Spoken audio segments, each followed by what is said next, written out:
Me famble them on a good morning, on a good afternoon, on a good evening. Wherever on find on yourself na the world. I know say on a go surprise for see me today, Saturday, with salon issues. But on a guess waiting. This time I sit down ayaso for a very, very special reason.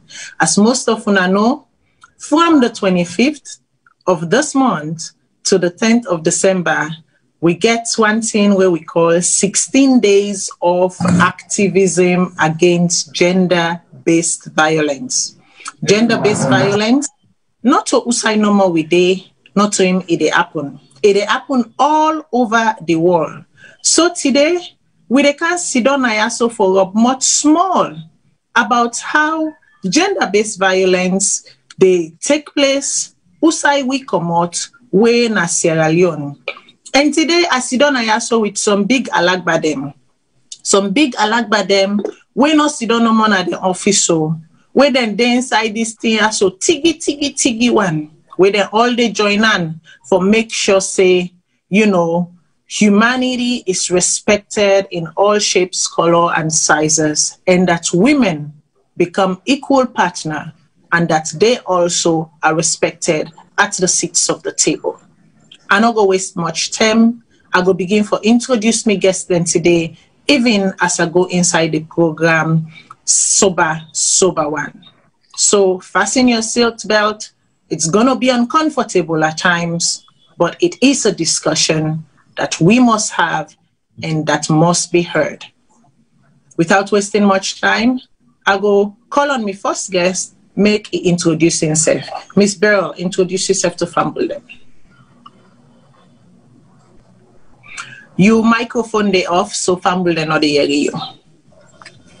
Thank you. Famble them una kushe, good afternoon, good morning, good evening, wherever una they watch from all over the world. My name is Beryl Thomas, and I dare so for joining in this conversation. Me they work with I Am Every Woman movement, and you know we just there so for lend we voice to this ongoing conversation. That conversation we need forget, and by God in power we go make a difference. By God in power we go make a difference. Now make a move on to a representative of lawyers. Then serve then at the host today. Miss Evotal Famble there do. Me famble there una kushe una good afternoon, good morning, good evening. I like the way we host don't start this program say it's going to be uncomfortable, but it's a conversation that we're going to have because we need to have it and it needs to be heard. Mina Ebongolua Tengbe, Mina lawyer, and Mina member of lawyers. We're an all-female organization. We come together for say we na woman them, we na lawyers them, and we need for tina before we company woman them. I'm glad for doing this program today. Indeed, we na lawyer them, we na woman them, and we need for team up for we comping woman them. And guess what? It's going to get even more deeper. We get with the man we sit down inside the man and the woman them right now. So we get with Mr. Daniel Keto. Mr. Daniel Keto say I do to Famble them. Famble, una do. I greet una all around the world. Mina Daniel Keto, mina the executive director for Rainbow Initiative. Rainbow Initiative na national organization where they work with people them, where they don't abuse, where they don't violate their rights, where they don't always sometimes they overlook them in a community where as a result of what they go through when are survivors of sexual and gender-based violence. So we provide free medical treatment and we provide psychosocial support and we give them support so that they go heal with dignity, then go back to the community for able to work with them other members in the community.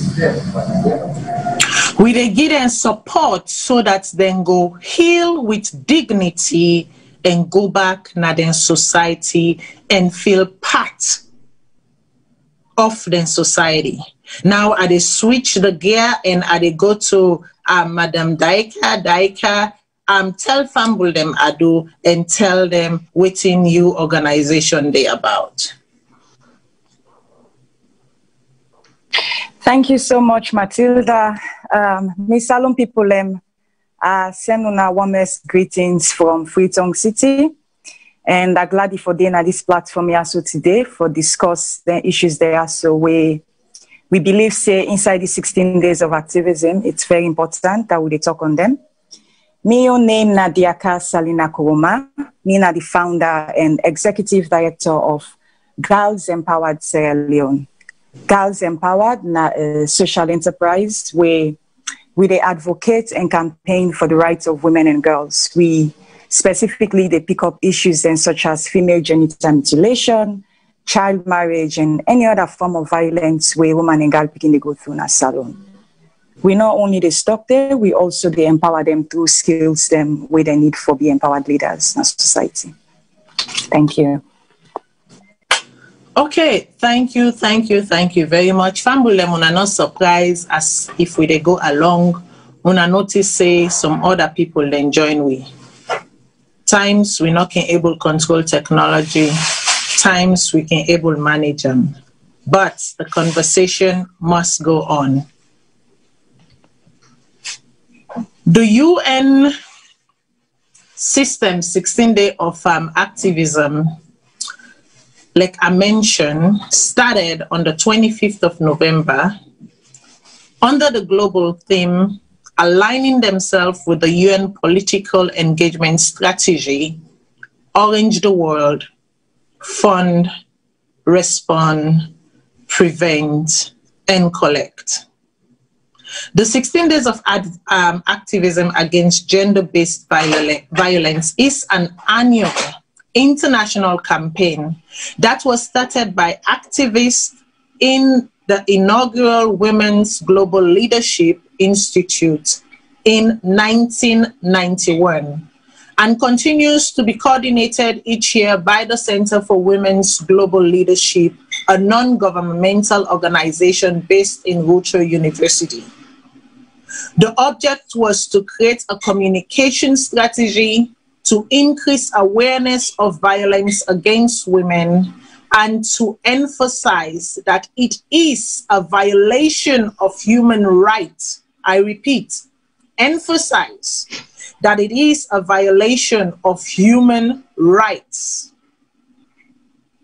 For this reason, a campaign runs annually from November 25th, International Day of the Elimination of Violence Against Women, to December 10th, International Human Rights Day.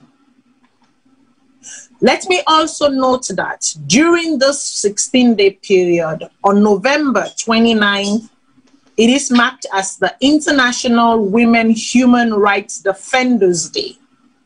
And on December 1, we have World AIDS Day. Now, an alarming increase in the rise of this pandemic, and when I say this pandemic, I am not talking about COVID, but I am talking about the abuse, violence perpetrated against women. There has been an alarming increase in the numbers of abuse against women. Without wasting much time, make a talk and they bring and come inside the Sierra Leone context, because we can talk about the world all we want, but we get for deal with we own closets them, we get for deal with we own backyard them. And today, now inside we backyard, now I sit down for talk about. Now we all sit down for talk about.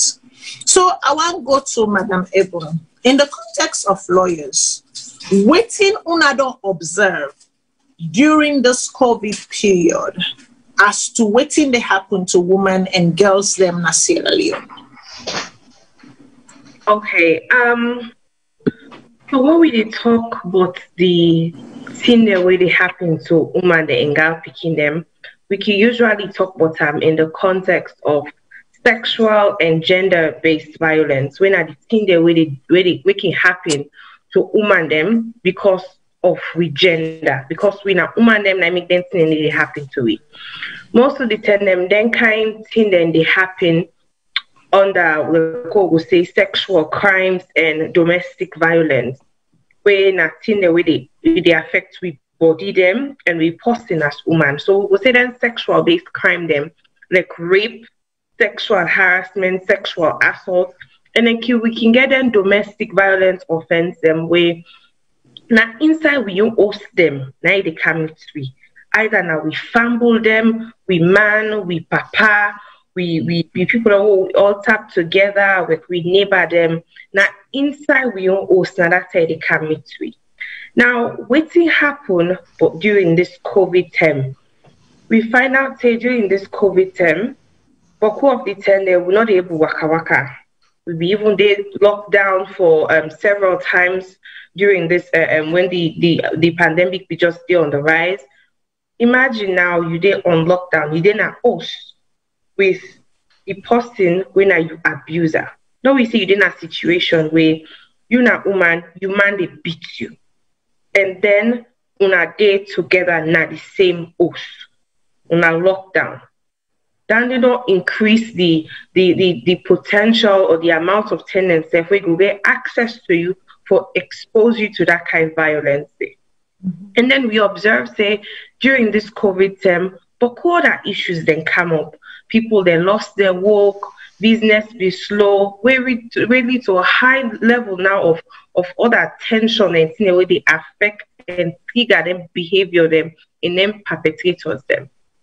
We find out that because Pekin and not being they go school, Pekin and they na host, you don't expose Pekin them, especially young girls them when are them particularly vulnerable to then sexual as well as domestic violence incidents. Because when Pekin go school, we want assume say you don't take her away from them spaces that we're not to safe spaces. We find out that we Pekin and then our host, we increase the potential for them to be exposed to then kind of sexual and gender-based violence. This is not a country where don't go through a previous health crisis. We see during the Ebola term where Pekin and not be able to go school and then be in our host. And we even see say after that we see high number of what then we say pregnant schoolgirls. Now behind every pregnant schoolgirl there's a rapist because small Pekin not get right for give you consent for say agree for you.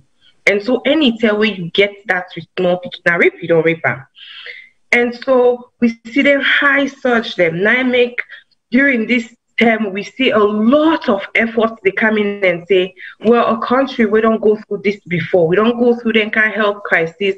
We're exposed, we're vulnerable as in with young girls, our women, to then kind of risk them of gender and sexual based violence. That make it so important we then go on. We not remain quiet. We they ring on our people there yesterday. Check on your loved ones, make sure say they're safe, make sure say they're okay. But if you find yourself in that situation, come out and report say that these are they go through. Because even all across the world, we see a high surge in domestic violence.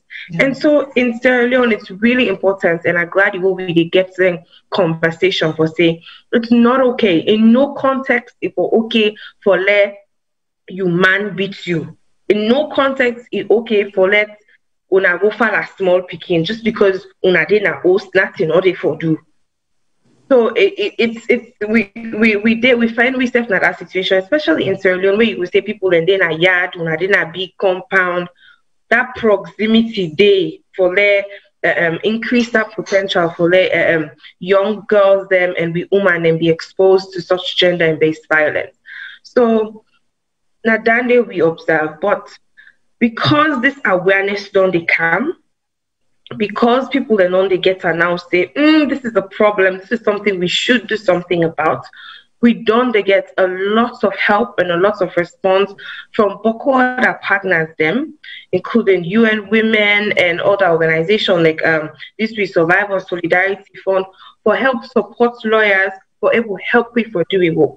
Because what we do as an organization is we did it for provide the support. Because sometimes if something happened to somebody now, you go report in a police station. Because we still try for change that culture, so we know they shame with victims or they blame with victims. We can realize that they don't handle things properly. So lawyers therefore give that next line of defense for say, okay, you don't really complain at police, come back to we our lawyers. We will make sure say the police them do the right thing in terms of investigating, in terms of taking the matter to court. We go there for support for make sure say victims then can court and testify, because at the end of the day, if somebody they go through abuse, they see say nothing, they commode, it really not go report again. Yeah. Because most of them people that we get relationships with now, we family member, now we man, now we brother, we uncle, and then people then can get real economic impact in our life. But if you don't know, say this post here where I report them, the case not they left both, the case they go through say to the last minute this post here, go front judge, go through trial. And he face punishments for your actions, you they build confidence in that person there for able reports, you they build confidence in the next person, and most importantly, you they deter people that will go one commit then crime them for say consequence deal. So Mr. Flat take them next day what vex or what chakra no knock me with. So lawyers there for give that next line of support for make sure they we go through the due process, we make sure say we increase women access to justice, and make sure say this culture we kill them to the point where personally you will think and to them before you want perpetrate any form of sexual or gender-based violence. Okay, thank you very much. That's quite a bit to unload and unpack there. Mr. Keto, I want go on to you. I know say earlier on this year, the Rainbow Center pull out a report which show an alarming number of rape cases then of abuse, sexual abuse within Sierra Leone. I want to know where do we stand in terms of your numbers, in terms of your observation, even the added stress of this lockdown, this pandemic, the emergency situation at SALONE. Waiting una don't observe, waiting una don't see. Well, from my own observation, because we deal with survivors of sexual and gender-based violence on a daily basis, both male and female, we then come now, we center them. So most of the cases that we receive now, the centers them so far, 90% of them now referral from family support units. For me, we examine and do findings, and then because through the police investigations, before they do the investigation, why did they do that? You don't find in the other investigation. We now Rainbow Center, we say they do investigation where the person comes, we report to the police, say they rape them. We can Rainbow Center, what thing we do medical examination, and then also provide counseling services. We gather the history, how it happened, and all of this information we can gather. We can able to make informed decisions and give the police back for me they able charge the matter to court or decide otherwise. But like for coming back to your question, we see say this is SALONE sexual and gender-based violence now a serious problem. Now a serious problem from since after the war. We don't see, because we the record from 2003 with the record cases from 2003 to date, we see cases them every year that they increase on the daily basis. We see cases and they increase on the daily basis, especially we see a high number of cases coming out to report when the president declared the state of emergency. And then when the president declared the state of emergency on rape, we see a lot of, women them, we them in our communities, and then we them don't abuse, and they come out to report cases of sexual and gender-based violence. So with that, our centers were overwhelmed. And we say last year, 2019, we recorded and we supported over 4,000 cases now centers. We then been reports as a result of sexual and gender-based violence. Some of them are physical violence, and some of them are sexual and gender-based violence. Then why are they not the one that we then report? So from January to date, we don't almost, we don't see nearly to 3,000. From January to October this year, we don't see almost 3,000 cases of sexual and gender-based violence, where we don't support now with 5 centers them across the center. So you can see, say, during this COVID time, like Madam Tengbe been they try for explain, you see, say, a lot of people them been they close with them perpetrators, we can say potential perpetrators, when a man or female, when they together, because then they close and then because in the context of COVID, we be no say the man they go work, the papa they go work, the pikin then they go, but during this COVID there was lockdown. A lot of movements were restricted and then people they quick. So a lot of things been the cause for male violence happen, especially for the weaker sex. We know the women, the way that they call, so I don't call them weaker sex emotionally, but in the context of physical ability for stand, for faith or whatsoever, we see a lot of violence happen at communities, them and at the household, them, and then most of the cases them will they receive some of them. A lot of the women them know them perpetrators them. Not to say that straight on a school or where you go na where they work on a treats. What you will observe, some of them perpetrators them either it be uncle or either it be brother or either it be cousin or you or even the person where you left you begin with for me to take care of. Yeah. So we see say a lot of the cases them we then come reports now centers them now they and we then they can report. So as a country, I think say a lot of measures that be taken both by governments and civil society organizations for raise awareness on this issue. We see say a lot of effort has been made, and we don't see say that's for me as we work with them survivors them when they ask them what do you think say you report, they say I think say get justice, and I don't see a lot of people then they put effort for raise awareness on these issues, and then this thing did not happen, and not to today start. It don't start like this, but I not been get nobody where they talk for me, but now I don't get somebody where they talk for me. So some confidence enough to make I come forward for make a report those cases. So on the whole, we can conclude say a lot of people them don't get confidence for reports. Them say when that reports, I think say something will be done, because we see say the Sexual Offences Act Amendment Act don't come to pass from 2019, and then people then say okay, now once you don't miss it, if I not left for nothing, because I know say there is somebody there that will be listening to me, and there is somebody station, there is government, there is a police, there is somebody we know the joke.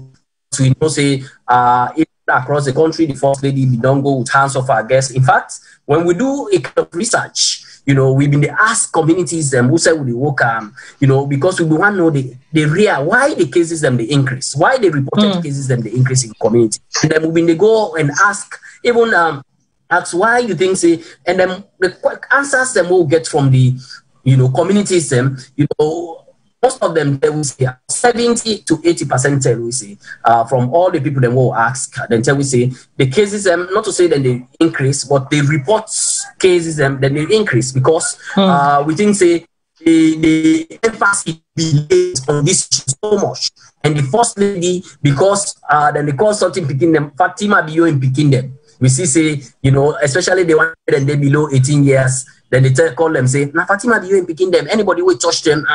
Even the chief them, they freed them cases them right now for talk about them. But in the past, people will sit down in the community and they talk on the case, and then they deal with harm in the community, and then take decision on behalf of the Pekin. In fact, the Pekin, even if he not been want justice, then they take decision, and then the mama nine they take decision. But now, because you see say there is that high level of political will, and then people them say, even if you don't want people that even afraid, because I don't want to sit on this, because I don't want governments as a result of the law and as a result of the high level of commitment from the governments. Interesting. Daika, I want to ask you a question.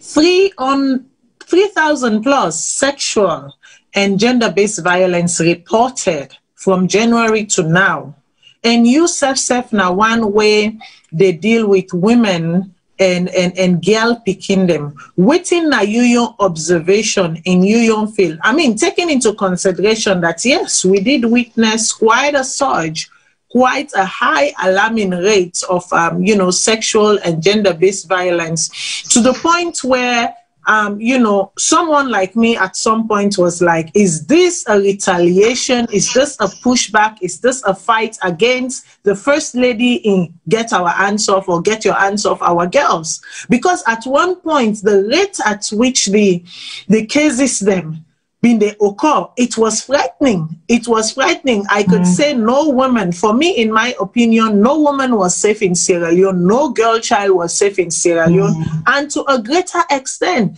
no young boy was safe in Sierra Leone. What are your experience thus far?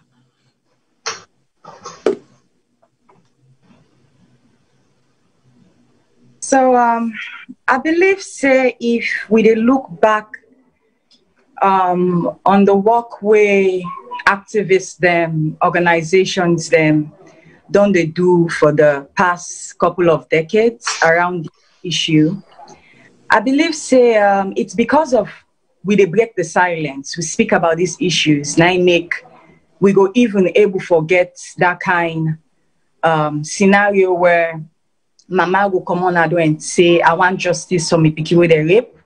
Or you go see pikin go come on and say, I want justice for myself because I was sexually penetrated on. So same way, so also with the Hands Off Our Girls campaign, where we First Lady start. I think for me, that campaign was the form of awareness we needed. Because what I mean form of awareness, like people need for understanding where it can pa justice or where it can pa woman and girl picking them with body. Enough for be no negotiation. So you even they find out why is it that communities they able to tag young girls them as the First Lady in picking them, because the approach where we First Lady used was the kind of approach where, you know, like it's period, abuse against women and girls is not allowed.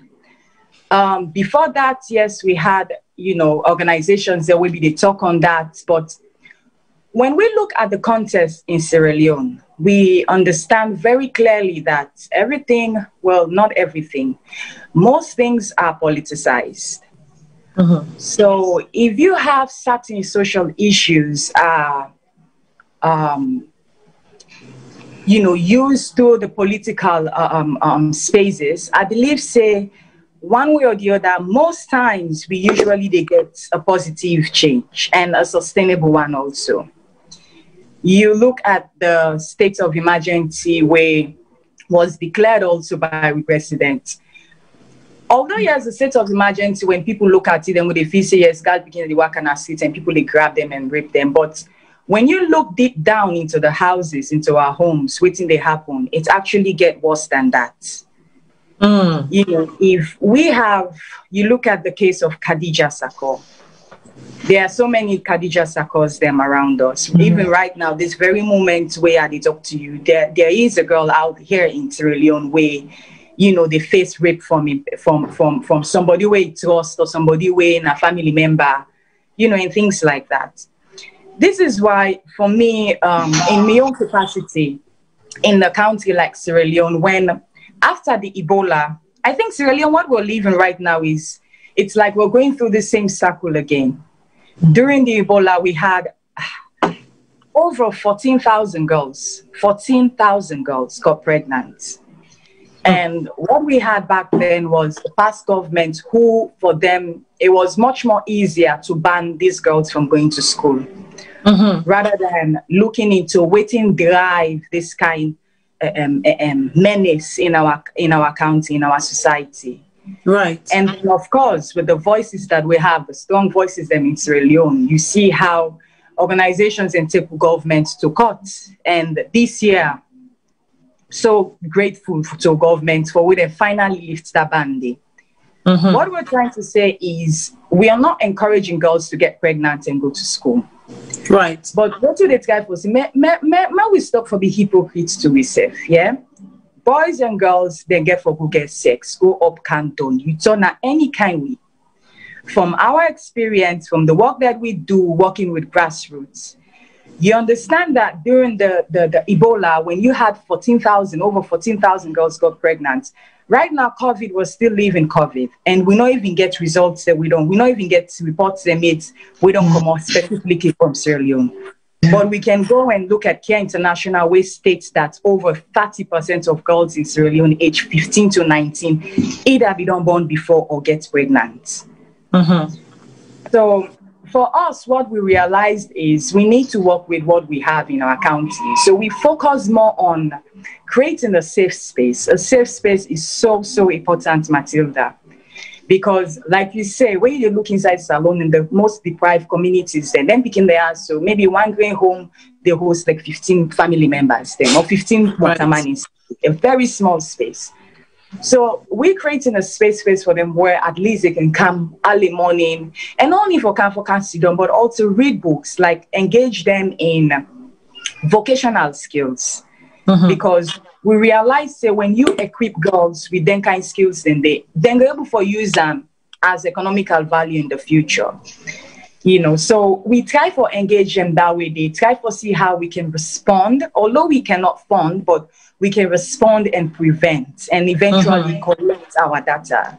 Right. So it's important, like whichever campaign we get, as long as, you know, it speaks up for women and girls, it speaks up for you know, the most vulnerable people, then definitely it's important in Sierra Leone.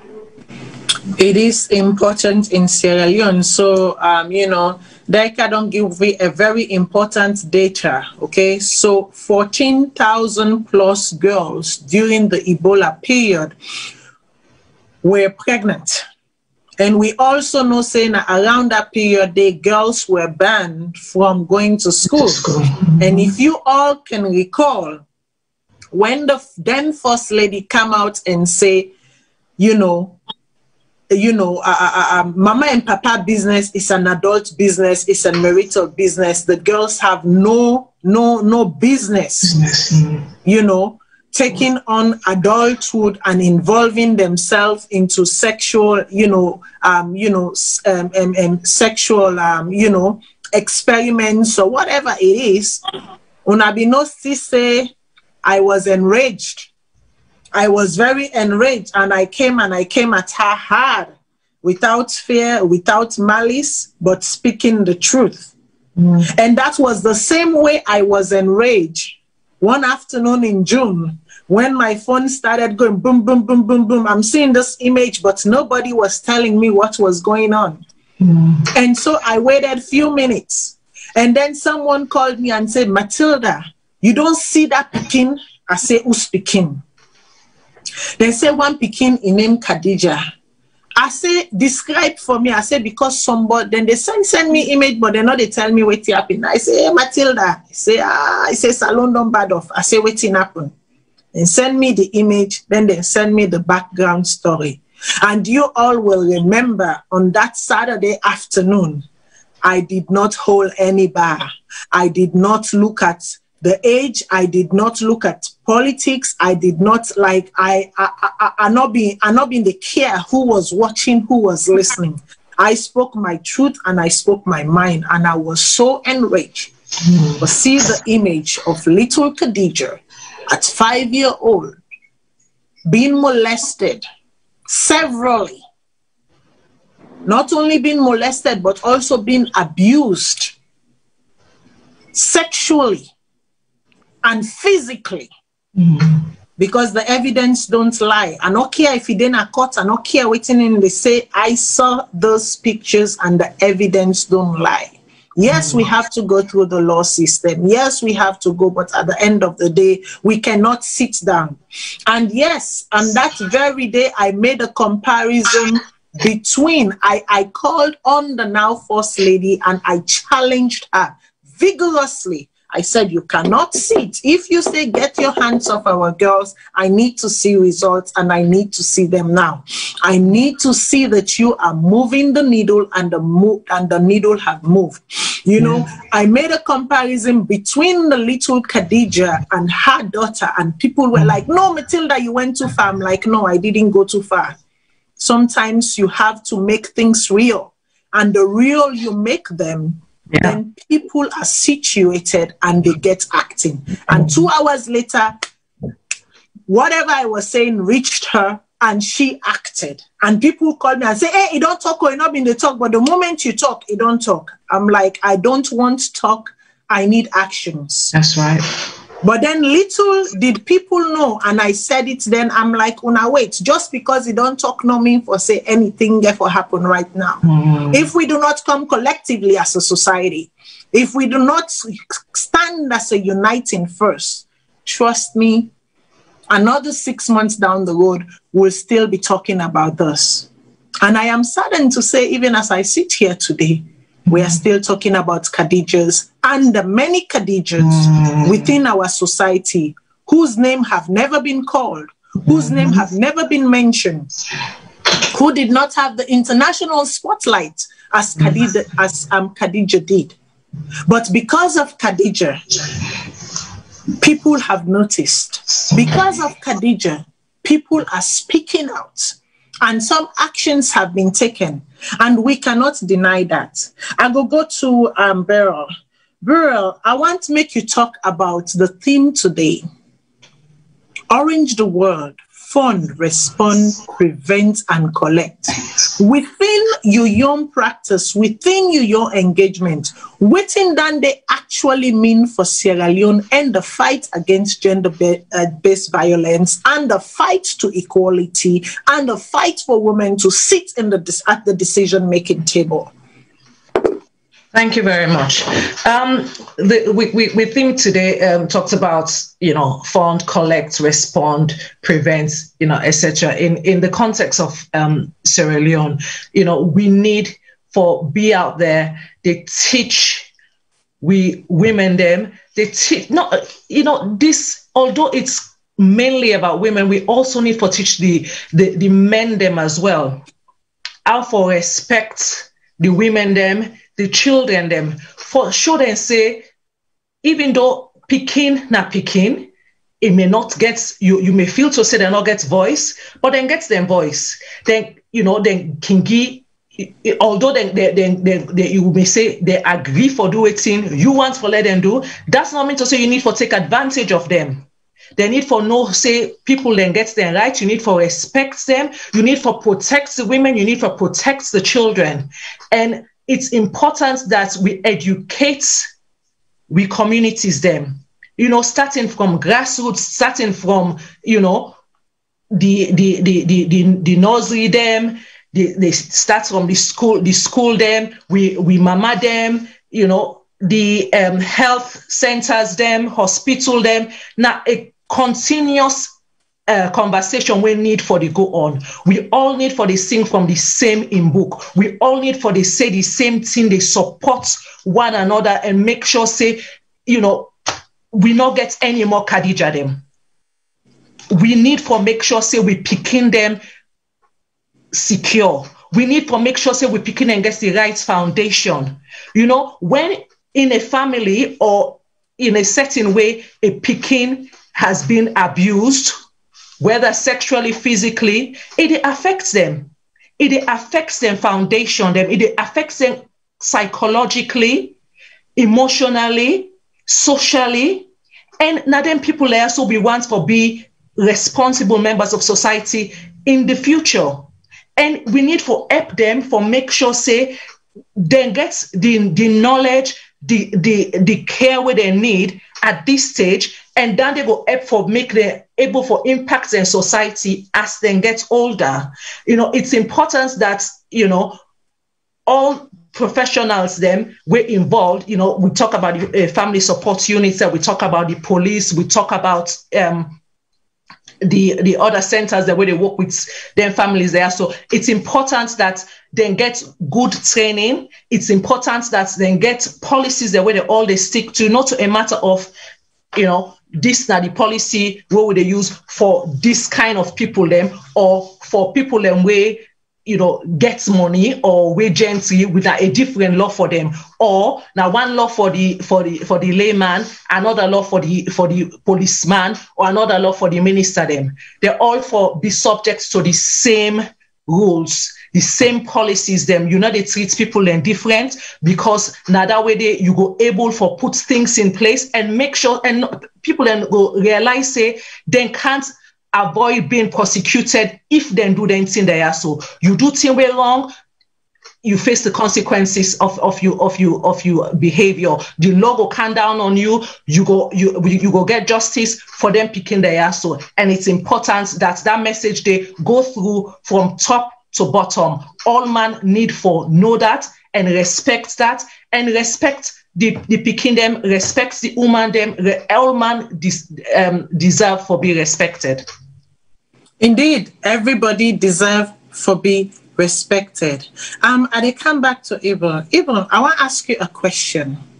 So, the UN Secretary General in report say we all as people have a shared responsibility, global solidarity, responding to socio-economic impact of the COVID. But more so is stress, say, even within that, on the 26th of April 2020, the UN Secretary General urged all governments to make the prevention and redress of violence against women and girls a key part of their national response plan for the COVID. The appeal was answered to by, 146 member states. How has Sierra Leone implemented this? Okay. I could just join words with Bergil where say all man rights will be respected, because for Kuten and they we not can recognize the human rights na human rights. And just because we go through this pandemic, no means say we for pack up we woman rights when are we human rights and put on a corner say, okay, when COVID done, we go come back and address the issues them.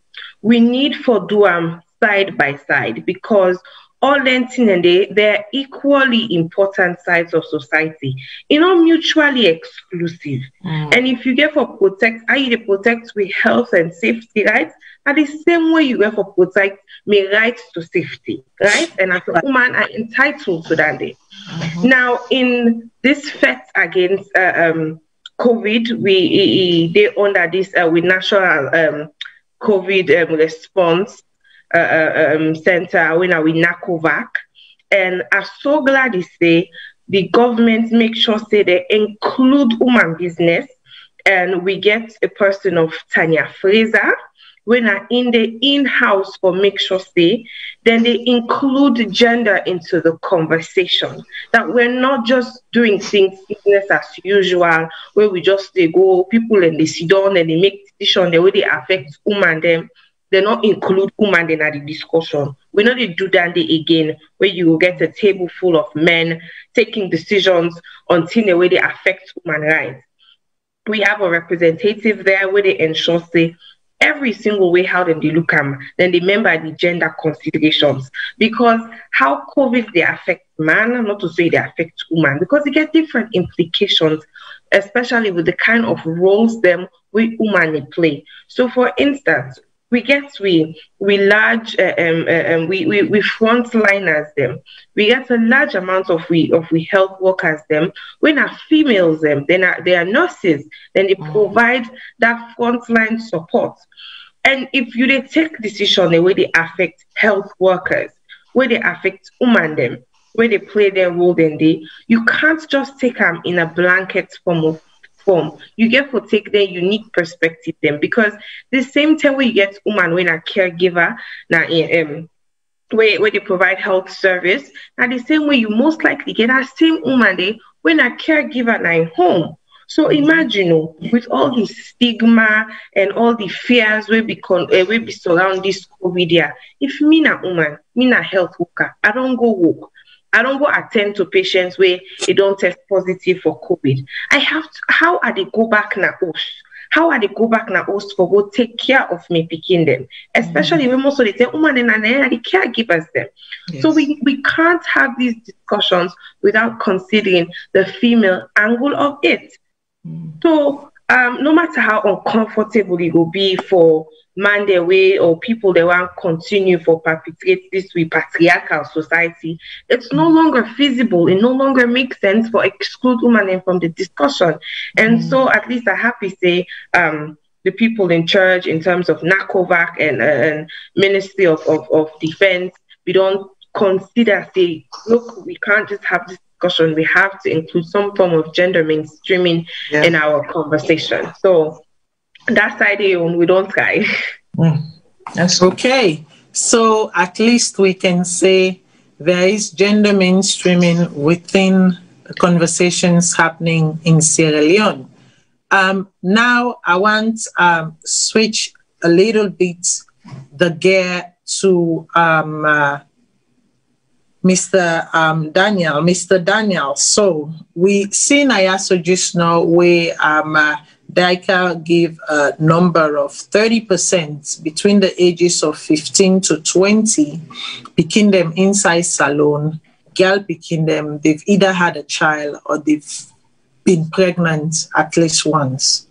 Now we also see a number we come out recently, and I quote from Asma Kamara James, we say an estimated 1,572 girls who took the 2020 WASC and Becker examination were pregnant. That is a high number. Yeah. So it is serious. The situation really is serious. So it needs some national conversation because there are so many social factors we're responsible for the issues that we face today as a society, especially the issue of rape. You know, because with the CC, big man they go and defend small picking them, then they misuse them as a result of the situation within the inside. And that they make them pregnant, and then when they make them pregnant, either they end up for say, okay, marry them because at the family level, now so they can say, okay, can't put cola, can't put with yourself, scan your face, or some of them big man them, either they get them wife them, they get them picking them, they don't already reach to the age, and then also we see say, a lot of sexual activities they happen among teenagers again, and then they influence a lot of things. You know, we don't get any empirical evidence for say social media, but we know say social media they play another great role.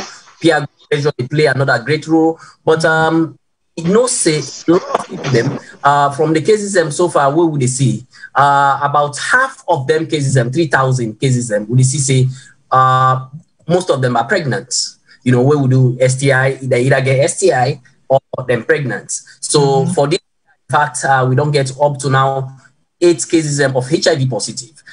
You will see, say, as a result of rape, you know, them picking them or sexual penetration, then don't become, you know, then life don't be shattered, then destiny don't be destroyed, either by that individual. In fact, the perpetrators them, now so if some of them, then they run away. They are not being apprehended. So now a serious issue now with society, we need collective effort, like every speaker they talk. I see the president now, we get a presidential task force where people them within the response of this issue, activists them and other government parasitas them, they come together every month for me to the president and update them on issues like this. But community need a role to play because most of them then they happen now communities them, then they happen now the whole now we neighboring hosts. So communities need a role to play for men to come up and protect with girl picking them. Because the girl picking them, they cry for protection. The girl picking them, they cry for men them be encouraged, men them not be stigmatized. Because one of the things that they happen, like for instance, what would be the talk about pregnant girls? You know, if you become pregnant and you have a sexual relationship with somebody and you become pregnant, you therefore as a girl picking, you therefore, you know, because first the community says they shun at you, your parent then go stop at you, then go start for discourage you, then go start for do a lot of things. That is where even some girl picking them when they're so brilliant, when they start at the as then they go to the secondary school, you see say they drop, you know, because of them social issues around communities, around the home, around where then they settle, and then issue of sexuality, we know they discuss to begin them. That is where activists they try for advocates the family life education for comeback. Now the school curriculum, because parents we don't culture taboo and whatsoever, people it becomes an issue. In fact, in certain communities, they talk about sex and sexuality, then go say you teach you picking them bad things, which of course, if you not teach them, then go hear from them, comping them. Obviously, they don't get the correct message. They're not going able to know the dangers. They're not going to know the repercussions, and at the end, it will affect them. Future it affects their destiny. So that is what they encourage communities for me them be a bit responsive, make them be able open-minded, for me they're able and for me they're able, able even guide them picking them. Because about even if we have the best infrastructure, even if we have the best laws in the country, for now the strongest rape law in the country, where I think the perpetrators them for don't afraid by now. Nobody know for them if because of the law we'll get. If people them don't listen and they're not you see say people them you go see say if law for don't change somebody, if for don't be say nobody. But I think say with all the best laws that we have, still the issue of rape is persistently occurring within our community, within our homes, and then we see some of the cases so far. I tell you, when you listen to some of the cases, 5-year-old, we get 6 months baby. So I don't know what is happening. Honestly, sometimes when I then at my office, I get some stories and I read some stories when they share, because on a daily basis, as soon the case come now center, especially some horrible stories. Weeks back, we get a call in Kano, a woman was raped and was dumped in this in a gutter, and then at the end of the way, we call for ambulance before they go take an encounter in hospital. He get for loss in life. We're not able to ascertain she's 35-year-old woman. So we're not able to ascertain who did the action. We're not able to know who did it. All of them things is just horrible things and when they happen in our communities, especially when you work on these issues, when you every day, you go start for us. What is happening with our nation? What is happening with our communities? What is happening with our parents? What is happening with society that we today? So it is a collective responsibility. We can't leave it to government alone. We can't leave it to civil society. We can't leave it to an individual alone. We all need role. We all need to play our own parts. Parents, parts. Certain times I listen to certain stories. Parents and this week I this boy I me ma go left and school. Because then things in our school now for be reform you begin. No, that's from the home. That's right. Home start to reform that boy begin. For me understanding masculinity, for me understand how for relate to the woman, for me understand woman, not to a school for teach and these things. Until we, the parents, until papa and mama sit on the house and start for become role models for their children and start for this with them so that they go able to understand exactly how them for behave. So we are calling, especially in these 16 days of activism, we are calling everybody, communities to come forward. But they don't lag behind because we see say they are lagging behind. Yes, they don't get confidence for reports now. Yes, people are coming out, but the same way that they get confidence for report, let them have that confidence to protect, to prevent. That's right. Rather than, just for come out and report when it occurs. So many get that confidence say, yes, it should not happen. And even if me own picking do that, I should not be able to tolerate that. Nobody knows. So if thief, you begin thief, you will dishonor. The same thing, if you begin rape, you need to start disowning them. Parent and the papa them one, and then they go, hey, we are love this thing, we are not picking now, and it's really, really affecting these fights because now the same parents way then they come out today, rape. Now the same parent that they allow them picking them for go rape or picking them. So we have to be careful because it's not from the sky then they come on. They are not coming from the streets. They are coming from their homes. And from the home they come on, then they go rape other picking, other person. So you have to think about it, and we all need to come together for better parents and better people in society. Okay, Thambulem, I've been telling us, say, this conversation, at times it's going to be difficult, but it's going to be real, because these are some of the conversation we need to have. So I tell, Mr. Daniel, Boku, thank you for how frank and open and honest he be, in laying out the issues. Few months back, if I remember, I do a show called, Sierra Leone, a pimping culture of girls. And I still stand by that statement. The Sierra Leone, we get an innate pimping culture of we girl picking them. Girl picking born quick one, una don't assign and to man. Una don't get a boyfriend, una they allow big man them for call small picking me girlfriend. No. All of this languaging, all of these wordings, when we they encourage them within with society, guess what? They manifest in practice.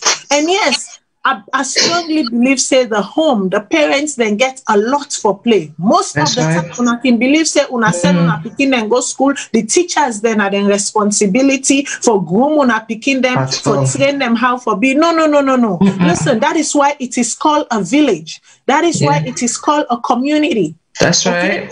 You do the work, the teacher as themselves as part of the community, then they help. The neighbor them as part of the community, then they help. The grandpa and the granny and the auntie them and the uncle them as part of the community, then they help. But this thing about, talking about sex with your children and let them understand their bodies as a taboo within the African society, trust we, it don't drown we.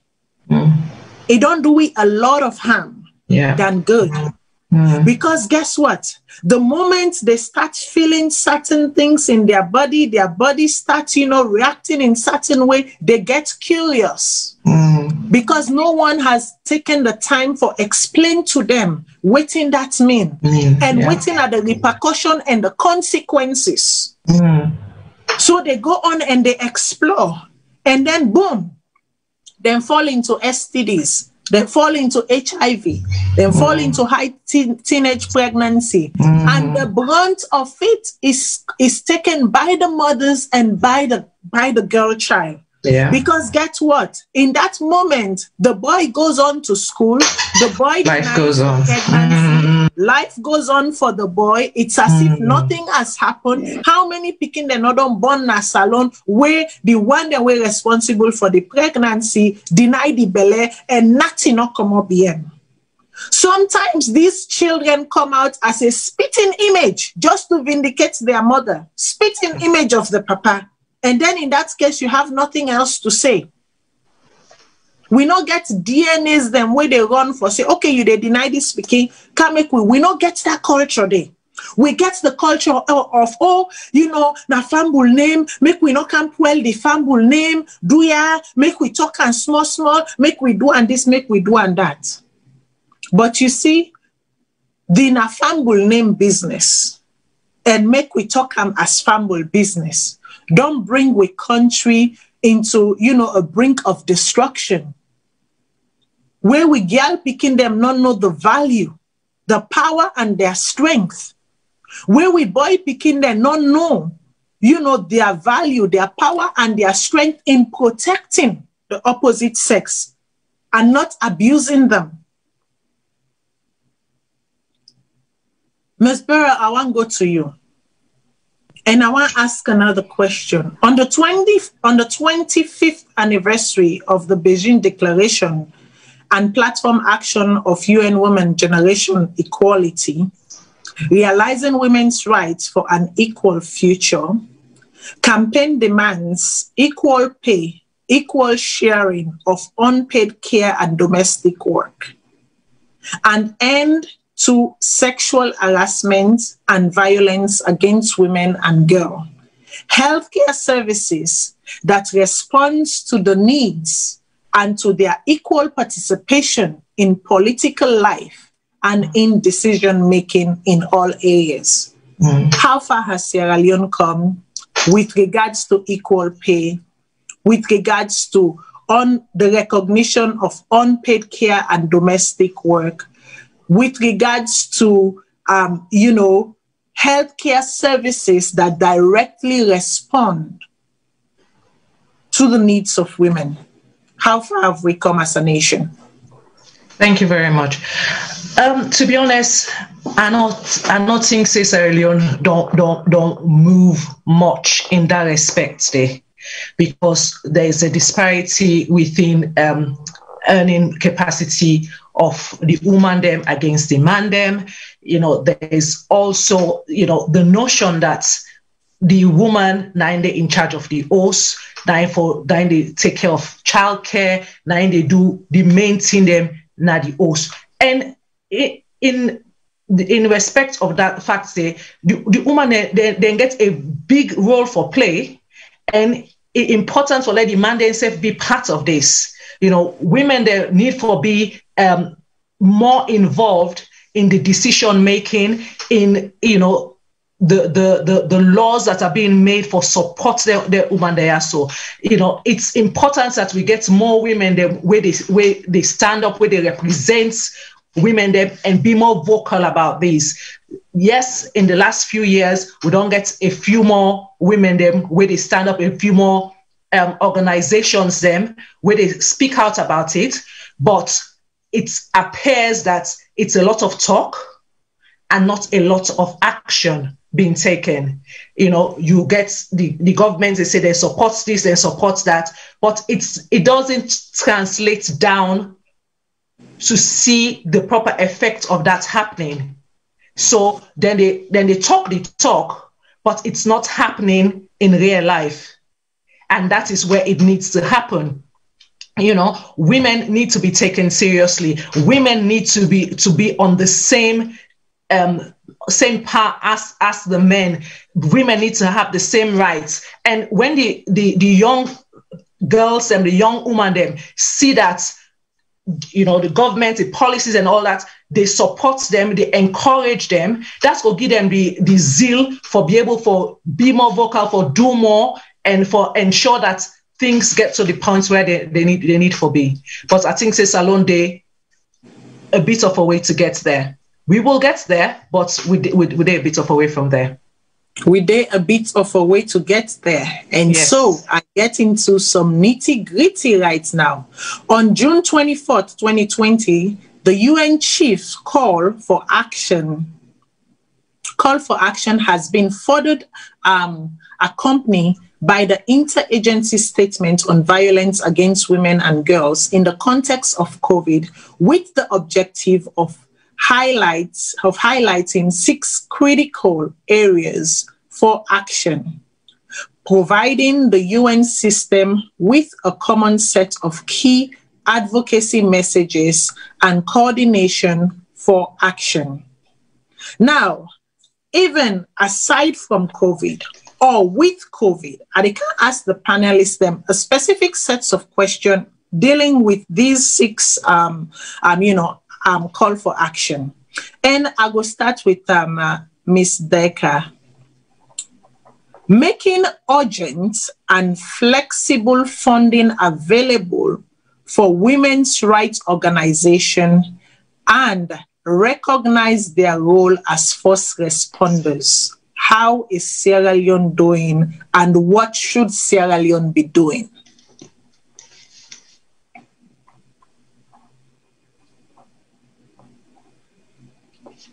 I think, say you mic they off.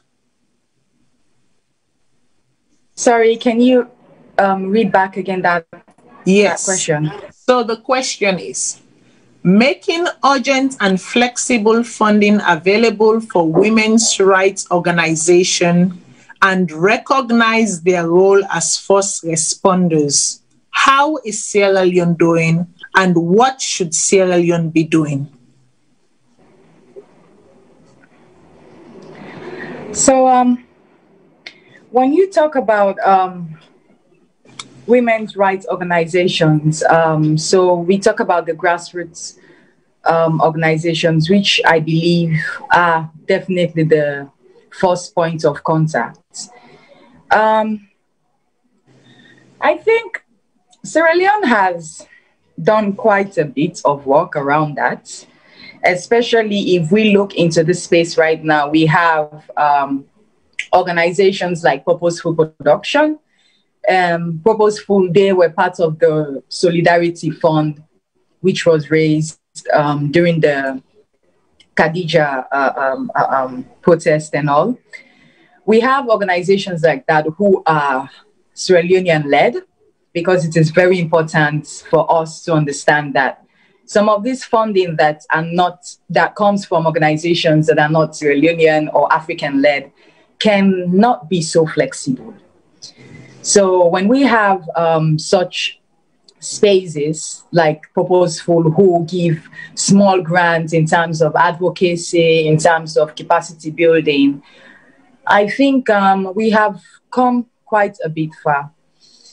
And then in terms of women's organizations, especially, that for me is, I don't know, it's a bit of a challenge right now. You know, it's a bit of a challenge, especially some of the issues. The thing about Sierra Leone is we handpick the issues and that we want to talk about, and the issues where we want for fund.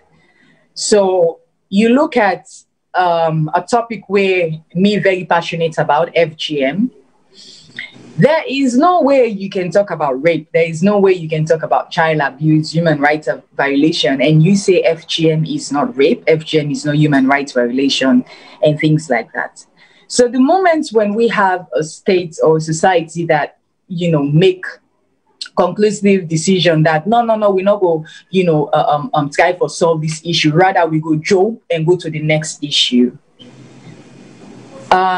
That is really not a recipe for sustainable change. I think we need to really start looking at our issues from the problem tree. You have the problem, and then you get all the root causes, and then you have the repercussions, which are the leaves and things like that.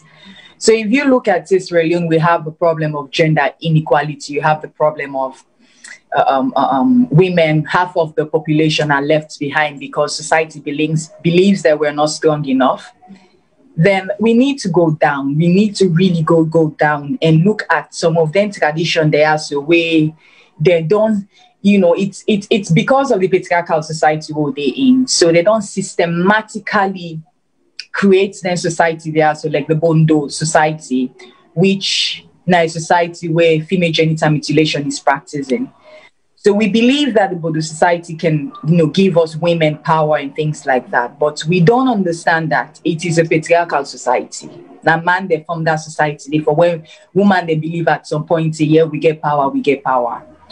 So we really, really need to pay attention to the major issues, which are such as FGM. And again, Purposeful Production, you know, they have capacitated our organizations, you know, that speak up against FGM. Recently, there was even a movie, a film documentary that was developed, and we currently they show them across Sierra Leone. So it's very important that once we pay attention to those issues, then we tackle child marriage, we tackle rape, we tackle sexual and reproductive health abuse and all things like that. But in a nutshell, in looking at the bigger picture, I believe they really, really don't come far. And there's a lot more to be done, but at least I'm happy. Well, I'm not happy. I'm grateful for the point where we are right now. Yeah. Grateful for the point where we are right now. And I strongly also believe that you cannot talk about gender-based violence. You cannot talk about abuse without talking about FGM. I mean, for you to talk about abuse and talk about gender-based violence and leave FGM as a silo, as a cultural practice, as a cultural issue, as a cultural pride, there is some distortion there. And the moment we start getting real about this distortion and start having real conversations about things, culture is good. Culture is great, don't get me wrong. But when culture harms, I always say, be careful. When culture hurts, and when culture harms.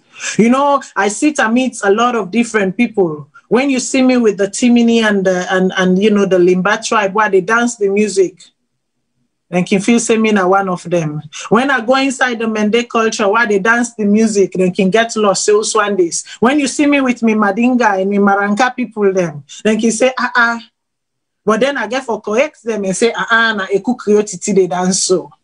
So culture is good. Culture is great, but let it not harm. I want to go to Mr. Daniel. Mr. Daniel, I want to ask you a quick question, because this question here is so very fitting for what you need to do. My question is, support health and social services to continue their duty of care to violence against women survivors and to remain accessible, especially those most likely to be left behind. How is Sierra Leone doing, and what should Sierra Leone be doing? Good. So first, I think first I want to be grateful to we partners them, all civil society organizations them, to even the government for raise the bar high on this issue, because in the past, like I said in the beginning, like we don't advocate from 2003. We don't push on this issue for me. We get awareness raising along so that organizations and attention will need, like for me, everybody know about this issue, that it is a problem in SALONE, so we need to take careful attention. We not been to get that in the past, but we see say with the high number of cases over from 2018, we report out, we raise awareness, and radio democracy and purposeful, other partners, and everybody come on board, and then we get for confront government, and then government, with the wisdom of the presidency, declare the state of emergency, and by declaring the state of emergency alone, been able to raise an international eyebrow on this issue that Sierra Leone is really, this is serious. Even though we see a lot of things that happen after the state of emergency, we see we lost Khadija, we see a lot of other picking them, not only Khadija, like you've been saying, we have a lot of Khadijas them way them they go on unreported even some of them they cannot center. Unfortunately, we will not talk about individual survivors because we deal with thousands of survivors every day. So but the issue of Khadija been also raised a lot of awareness around this issue. So we see a lot of attention has been given to the issue of sexual and gender-based violence. That's alone.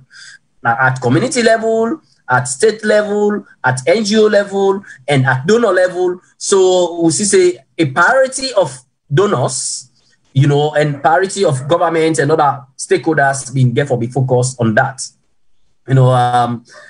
For we, in fact, in 2018, we therefore expand to 2 new districts. That is Bo and Makeni, because now only 3 districts will be in the operate. That is Freetown, Kono, and Kenema.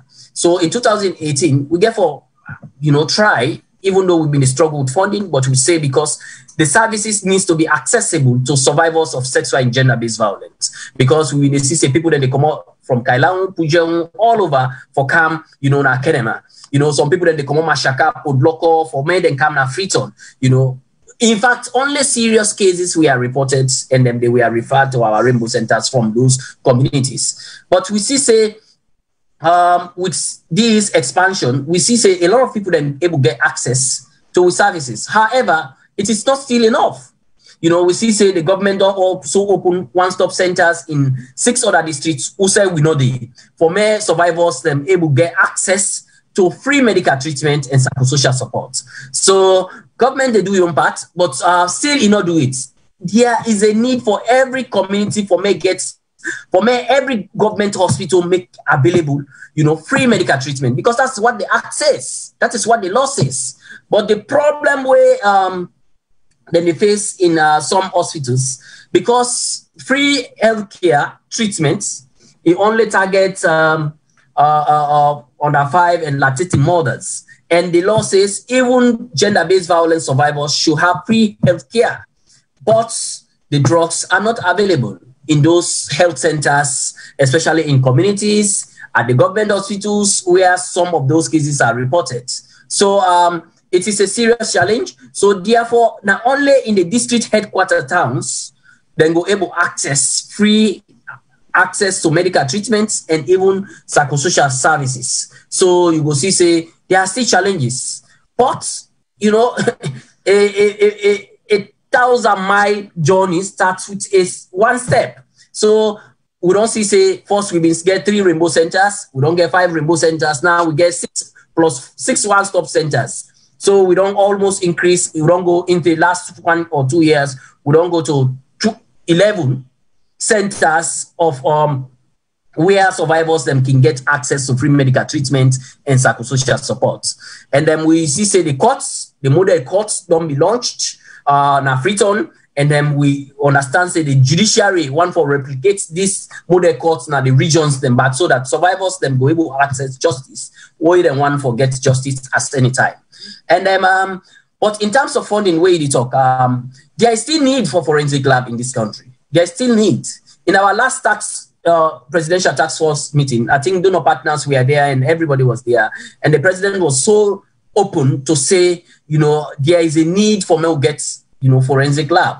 And then, in fact, the president, Gefo Tekam, has an initiative for launch a basket fund so that even citizens can donate for this forensic lab, because it's something that is very, very expensive. But for government and other donors, you know, they will come on board and then we will get forensic lab. Because also, may we not forget, you know, perpetrators, they also get rights, you know, for defend themselves until they find guilty, you know, because sometimes, you know, one of the things that more they face, where with doctors, they don't do examinations and everything. It is very difficult for me to ascertain, yes, the act has occurred, but who did it? You were not where happen only with forensic examinations and whatsoever you were able to ascertain. It's only you depend on the story of the survivor and the story of other people within the area who have told you about this issue that you will be able to stand in court to be satisfied enough to, you know, testify to say, yes, this person nine do this act and nine, you know, perpetrates this or nine violate this person. So we still need funding as organizations. More than they respond, we still need funding. They face a lot of challenges. For run the organization is very expensive for run one rainbow center. In the year, we are spending not less than $100,000 for one rainbow center, just for run payment of staff, drugs, operational costs, everything. It's not easy for run one rainbow center just 1 year. So, but we still commit ourselves for more continuing to provide the service system where we think, say, they're necessary for most survivors. Then. Because when they're reposting, the first thing we remember are medical treatments, you know, because to save your life is medical. You need medical treatment. Only you need psychosocial support. You need counseling. Because, you know, a lot of times that is where, you know, where they can come with vexation, they can come with anger. Once then they receive treatment and then they cool down and then they receive psychosocial support, counseling, then they cool down. Because often and time again, when they come, you know, you see, say, you know, some of them are completely traumatized, you know, like some cases few weeks back. This PKR, she was raped and dropped and then brought to the Rainbow Center and then like they try for treatment, but they don't do scan, they do everything. Everything was okay, but she's still saying crying pain, severe pain and whatever pain continuously. You see, say she was restless throughout the night. We get for admit them, you know, we have to pay the medical bills, we have to do everything. She was there for 10 good days before able to come back to intensive, before able to come back normal life and then and because after that she went back to that home and then she decided, okay, I will not stay. She was a student. I will not stay here. I'm going to my village. She is today in her village because, you know, able to done another community day. First, because of stigma. Second, because of the situation, you know, what happened to Ram. You know, people then they always tell them about this. We remember that's anytime when they pass in that area, outside the incident occur, it come back fresh in mind. So all of these things are issues way very serious, and so survivors need for access the services as when they need them as quickly as possible. So survivors need to access the services when they need them as quickly as possible. I should say, una don't hear some traumatic accounts them, or some traumatic events them, where they happen to we picking them, where they happen to, you know, we sister them, where they happen to we mama them, where they happen to we auntie them. Daniel, I tell you, thank you for the recount of, you know, their issues then they, and also I want to take the time for say thank you very much to Daniel for intem today. He gets another call of duty where he need for, you know, go attend to starting now. So he not go there with we till the end of the program. But I tell him boku thank you. I feel say when it comes to, you know, health, when it comes to services that respond in the healthcare sector, I feel say I don't really get them for make a really deliberate on some of, you know, the hard facts them and the hard truths them where they happen at Sierra Leone. Listen, without money, we can't get things done. Funding is important. Funding is important. I go open the phone lines there now. If people they get contribution, they getting them where they want for say. Every caller gets 2 minutes. We are not going able to give una more than 2 minutes because this is an important conversation that we're having. But even as we wait for the calls, them I want to go to Ibo. I want to ask you this question. Place a high priority on police and justice responses. Put in place prevention mechanism. Waiting na lawyers then role. Waiting salon they do. Even with lawyers or with other institutional body, policing and justice institutional body. Waiting and they do and waiting you think say we need for do as a collective body for push this agenda forward. And hopefully, if we not even succeed in eliminating the numbers, we can reduce to such a point that we are in control of the situation. Because right now, no matter what is said, we are not in control. Mr. Keto talked something interesting where he said even perpetrator self-gain right.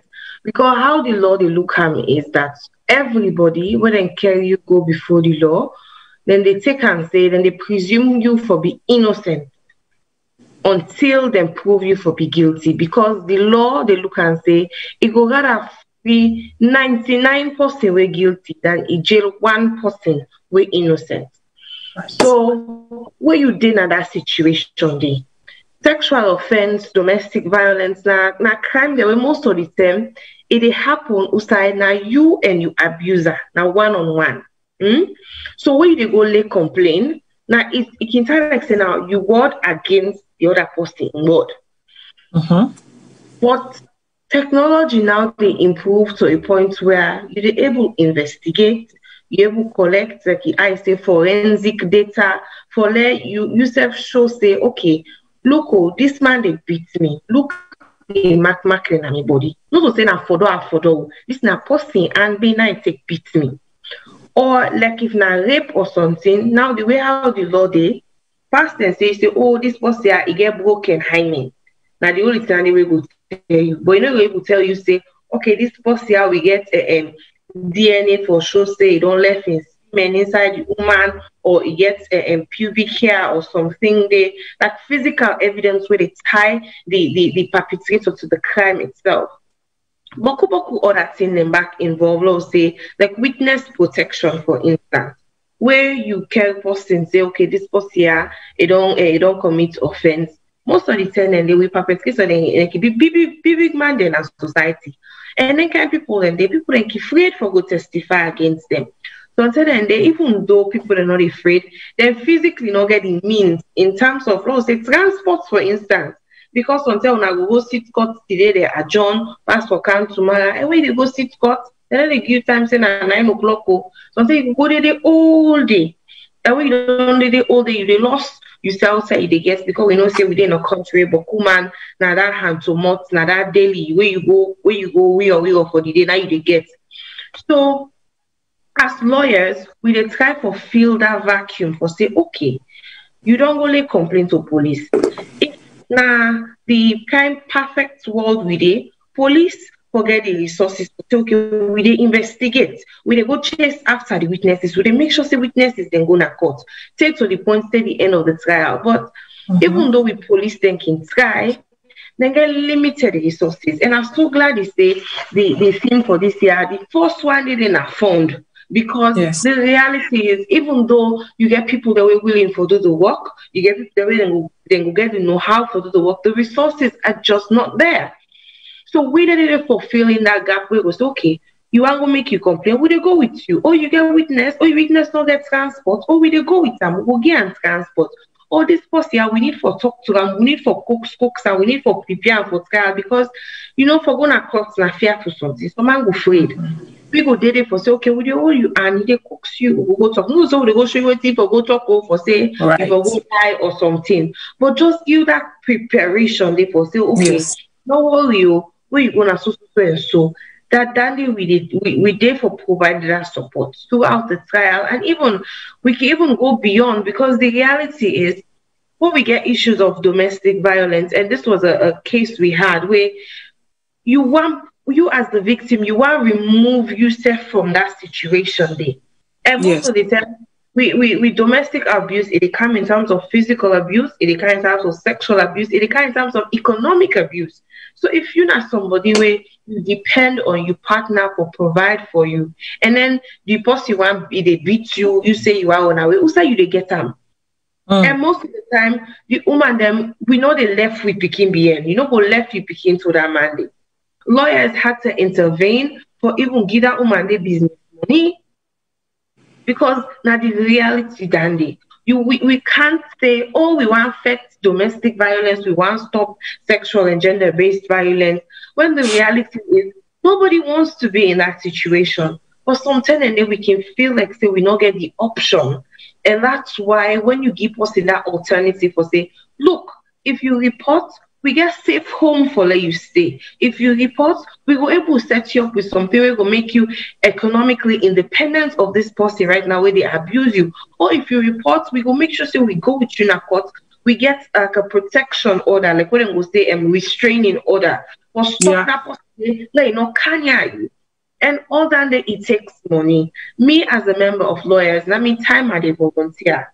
I still have my day job, I still get all that in it. But if we're funded to the point where we're able to employ paralegals, then we employ project managers and for say, okay, you're going to be paid for do this, you do this, you focus on them, then we're able to say, okay, we actually make sustainable change.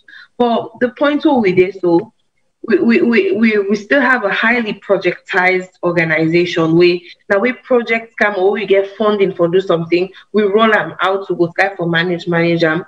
We self-organize with 1 or 2 fundraising events.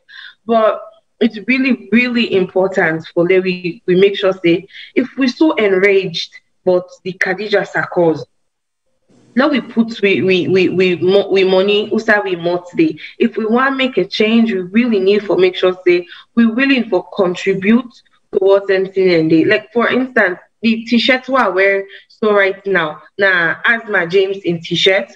Instead they do so much good work, you get in Girls Plus, you get in Black Tuesday movement.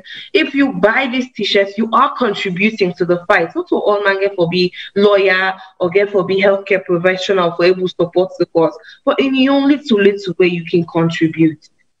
Okay, I go to the caller. I go to the phone lines. Caller, waiting at your name, who say you the call from, and waiting at your contribution. 2 minutes. My name na Balansama Jane. I dey call from India. Me na a nurse from Sierra Leone. I dey read physiotherapy in India. The topic is very, very complex and integral topic wherein it involves different facets of life. Just like when I get different people at the podium, I feel say me as an health somebody, I joined the Ministry of Health in Sierra Leone 2008. So a lot of things that happen at the Ministry of Health wherein I'm not saying a lack of sophisticated materials them they make with the give under reporting of certain sexual violence, domestic violence, or actually forgive a confined medical report. When I come to India now, I can study. I did now my final year. So a lot of things in the happen where I compare back home in the health sector. Now because of we lack plenty resources, like waiting we for do we work for. Like now, Sierra Leone, we campaign of we first lady, now hands off our girl, domestic violence, or let me say rape. So in that case, how we expect them to achieve up to 90%? We forget a forensic lab. We forget, diagnostic lab we are in. Like where the lawyer they say so. Where themselves go able to prove the person, say yes, you penetrate to this person. But if you then lab, then they not be instituted. And we know how the first lady they go around and campaign. So this one involve we all. We the diasporas them, we the people who they Sierra Leone. We all can put your resources, we can put your time together and campaign for letting them available in Sierra Leone. Because as I say, in medical, we get what we call anatomy and physiology. Where you don't know the anatomy and physiology of every body part, nothing they change them. You turn this book this way, you go Sierra Leone, you turn the book, you go India, and you go Germany, US, at the same anatomy and physiology in India. So that they tell you, say, what we learn at Sierra Leone is applicable all over the world.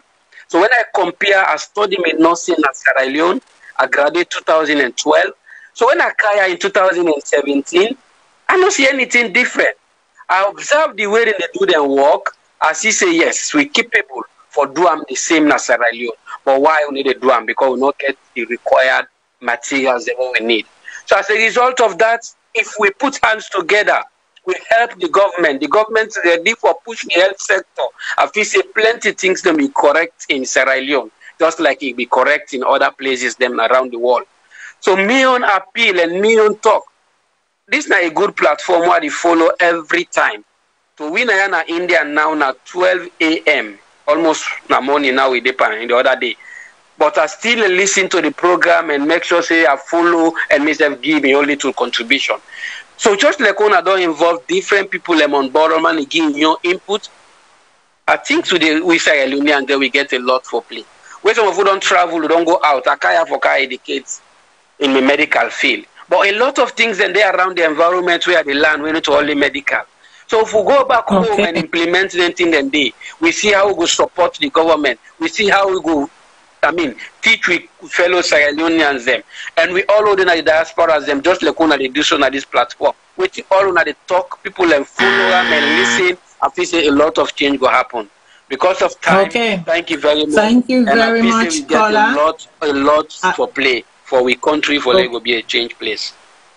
Indeed. Thank you very much, Kola. Yes, it is a collective effort, but it is an effort that government must take the lead on. And we will join in as citizens, as practitioners, as change makers, and we will complement the work of government. Healthcare is the work of government. Healthcare is a basic need that should be afforded to all Sierra Leoneans, regardless of their status. So I want to take the time for ask Ms. Beryl, what is the importance of data collection, even with programming and getting women safe, building ethics and safety standards and developing safety standards for some of the programs them where they run as SALONE for help women, waiting na the importance of data collection in building programs, ethical programs with safety standards. Thank you very much. It's important, the data collection, very important, because with the data collection, you go able for allocate resources for say, okay, now this amount of people then we deal with within this month, that this and do projection for the following month or for the following year, so that you go get the right support where they need. So for example, if let's take, for example, wait till Mr. Keto made talk about, say, they get about 3,000 cases. So if you get 3,000 cases in the last 3 months, then you can make a projection, say, okay, in the next 3 months, we might get 3,000 or 4,000 more cases we need for deal with. That data, they go help you for plan ahead, for get the right support, for get the finances we needed, forget the professionals that we go help for make sure say they're victims they are so, or their survivors they are so, get the right support where they need. It's also important for the funding as well, so that you're able for prepare, not when you get the people and they come in, I tell you begin for prepare, you get for prepare before they come in, because now that way you go get a good and effective service, an efficient service when you plan ahead, so that the data important and that's go serve for that purpose. Okay, the data important and that go serve, for that purpose indeed. And for ensure that services for violence against women and girls survivors are regarded essential and remain open and resource and made accessible to those who are left behind is very important. Listen, this whole thing come back to funding. We anyway even talk say, then they prepare, victims them for appear in a court. Then they, even when they part of, then calling or part of, the processes. Then they even give money, business startup money, for make the survivor or the victim go start up in life. That is an extra, because if they come, you can't meet somebody for can't help you for look your case, then don't help you look your case, then don't prepare you for gonna. Listen, courts can be very intimidating. Now just imagine somebody don't rape you, somebody don't nyaka you, then you get for go team up na court, face that person there for testify. You know what I mean? Now that make Naya so, when such thing and they happen, the victim and the perpetrator, they know they meet. Then get, shield them. Then get protection mechanism them for isolate them. Then get safe houses. Then a lot of safe houses. I'm not saying the system here is perfect. No, it's not perfect, because every so now and then, as a matter of fact, violence against women, even here in Canada, has increased, especially in this time, where at least una able go walk, come, and this, that, the situation is a bit lax. For us, we've been sitting home for the past 9 months. 9 months. If you are working, except you're an essential worker, you cannot go outside. So you are home. Just imagine now, if you are home and you are dependent on your abuser, just imagine. So for 9 months, then just a kumo, more left, right, and center. At least before, where the lockdown not been there, and where the restrictions are not so strict, at least sometimes that perpetrator, they go walk. Sometimes you go free for 8 hours. But 24 hours round the clock, you're having to deal with this individual. A lot of women then don't lost their life, especially in this, COVID time, in this pandemic. So again, we go to the business of funding. We cannot stop talking funding. We get the president of I Am Every Woman where, finally technology don't cooperate with them. It don't join we. Madam Anita Koroma, I want to make you tell Fambul that I do quickly, even as we wrap up the program. Hello, everybody. So sorry. No, sir, the network really don't give me a headache today. From almost o'clock, I try for join, but it's like difficult. But thank God I'm here. As I follow the conversation, I know say una done a great job, and listeners then they continue for getting views them and see how they call. for more keep the conversation. It's just today the 4th day of this activism. And even the end of the 10th is not the end of our activism. Every day in activism day, we're able to talk and raise the voices as we try to say, with lesser funds, cannot do nothing. And as I talk to you, they come out today, at the same thing we do, we get a whole lot of community engagements that they do from village to village. Freetown also in Sierra Leone, the advocacy for Kando Opponent. Now, yeah, the work day. If we not get that kind of strategy, they come come back and meet some people there. We stop for they go just bring 2-3 people of good in one room. We say, okay, we'll now go talk back to the community is not working. Until when you go now the community, today we talk on this sexual gender-based violence and FGM. The whole community, Chief Allman, they tell we think he said nobody no ever do them. Now then cook inside the community, the whole the activity. They see the impact, the people and they feel them, then they understand. All them things they are where they happen. I understand the people and understand. Until we go back, go talk to them. Now I make if you see me now go at we need funding for national NGOs. Because waiting to happen now, them big NGOs, they are waiting to get their money, then come back, then they can't form a local NGO. So the duplication and replication, we will know the issues, the way for go talk now, the local direct with people. Now we then forgive them money they have for more to do the job if really they are genuine about development. But there is a whole lot of politics around it that we will genuinely want to do the work. We strain, we not get the funds. And until then people are able to more do the work at that grassroots level. What will people do? They talk the same language, then they see we say we not them picking it, we come back, we say what we not been to do, it's not good. But we know say we not been no make it happen. Now what we not know, what we not don't know so. What we not they do? Then set community bylaws, now then they police the community, now then they help them people learn for me they understand the laws. And the fine laws the way they don't make for Sierra Leone, then they're at the table. But I they still tell you, say we get a problem about implementation. Not so the few people the way they catch up now freedom they implement. What about we the one the way they don't hear? A whole lot of cases then you police don't say 100% evidence now you do so they pull. Forensic lab, would that they wait for able to read the results and say yes, then penetrate on us so happy. We get beaucoup of case then they are way Rainbow can launch, they launch a COP community of practice when I'm in the current year. I openly talking to the funders then, to police, FSU, then feel offended.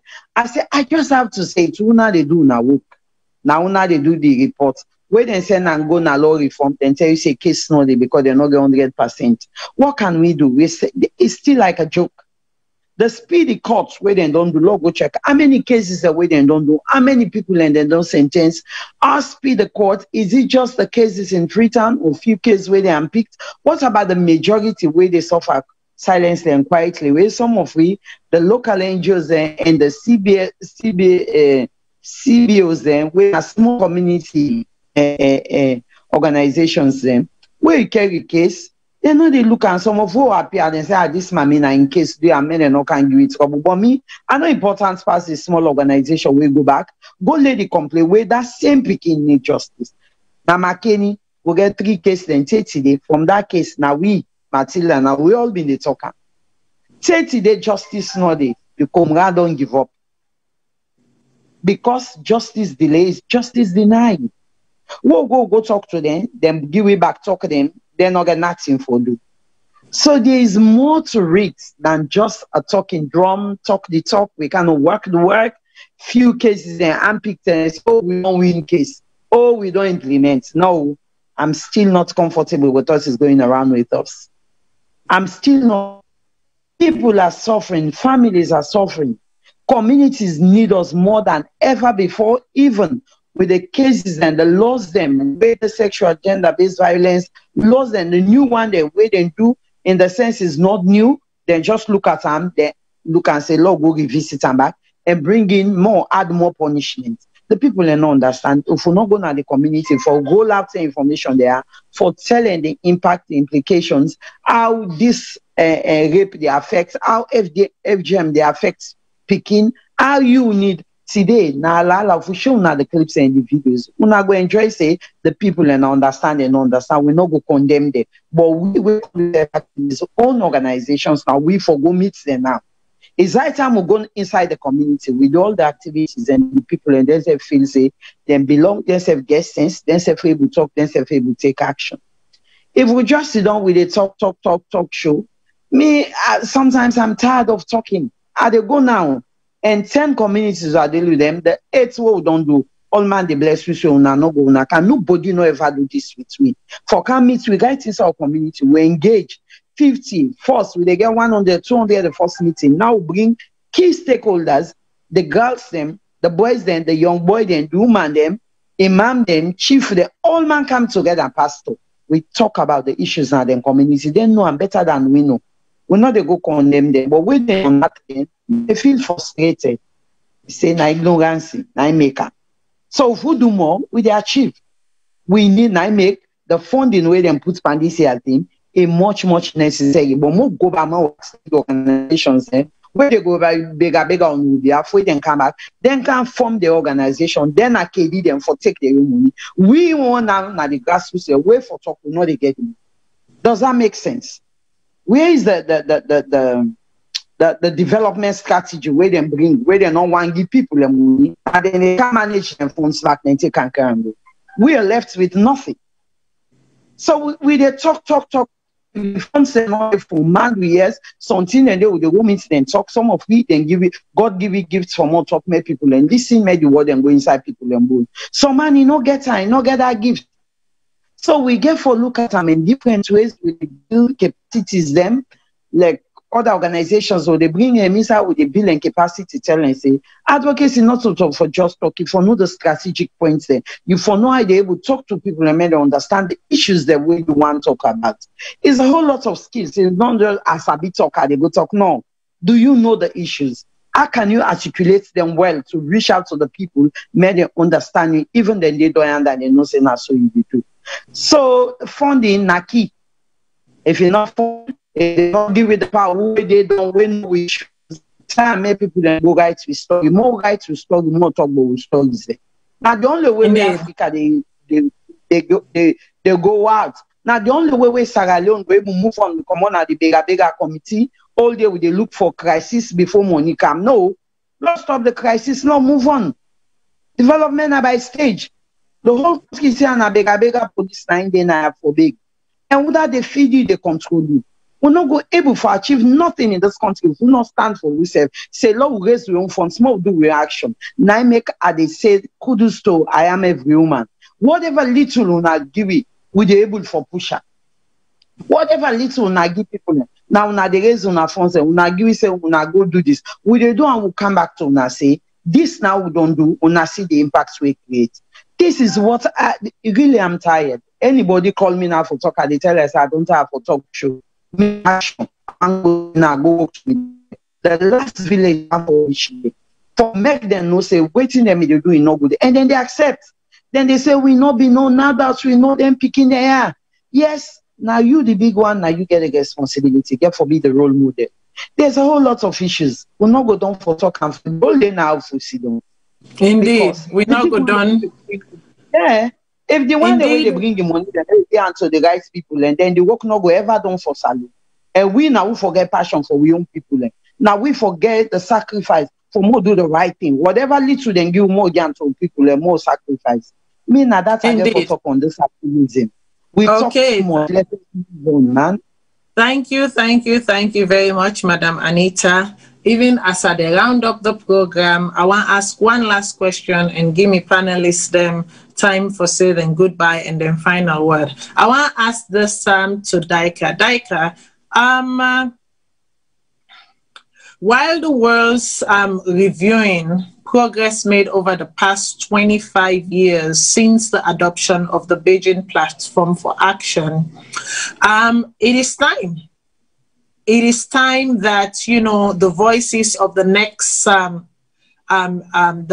generation of feminists who are shaping the future be heard.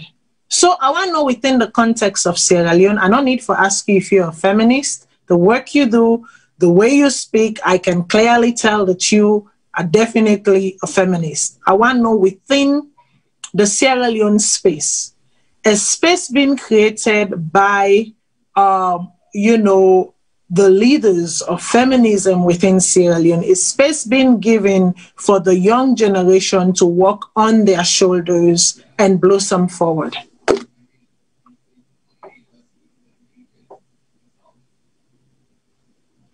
Okay, so you mic it off. Sorry, waiting at the question.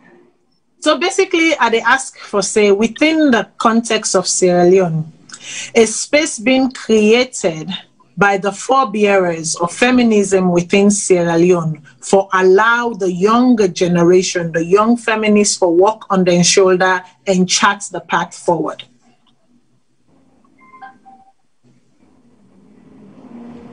Is that a question or it's a statement? It is a question. It is a question, and I'm asking. We want to know. The question is, if is space being created? So the young, yes, space. Definitely, yes. A space has been created. I will look at it on a personal perspective. You know, my mom, for example, she got married to my dad.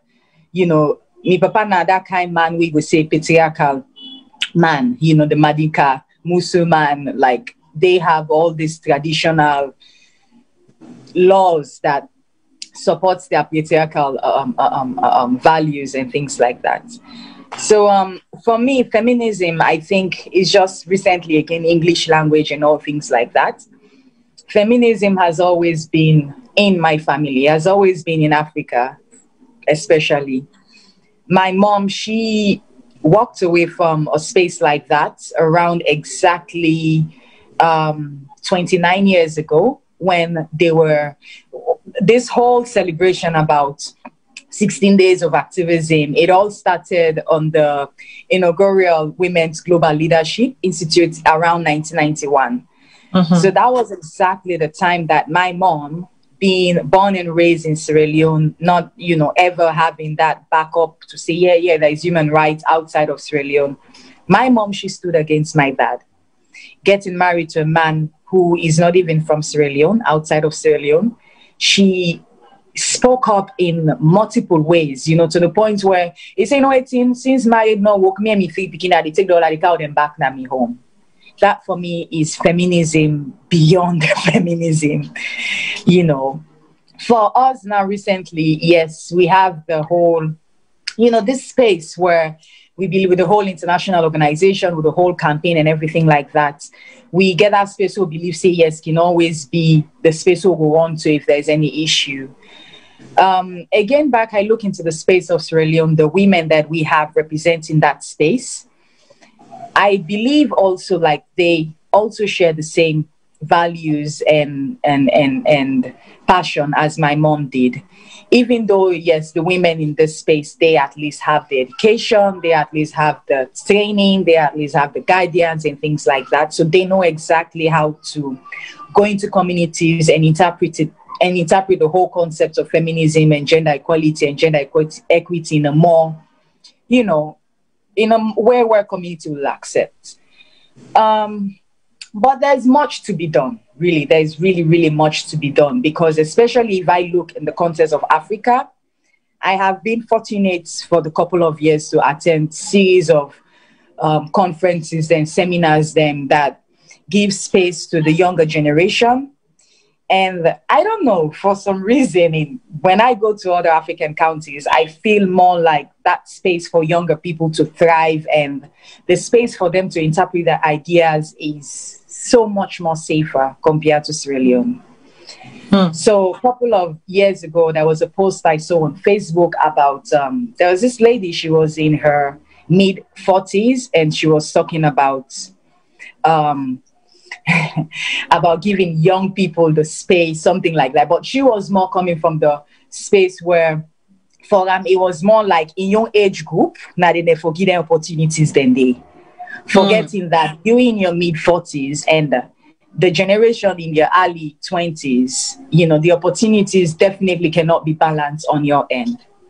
We are the young people. We have ideas, we have initiatives, and we definitely can, with the guidance of obvious the feminists who have, you know, paved this path for us. If not because of those feminists, there is no way young people like us who were born exactly 1991, you know, to be sitting here right now speaking on these issues.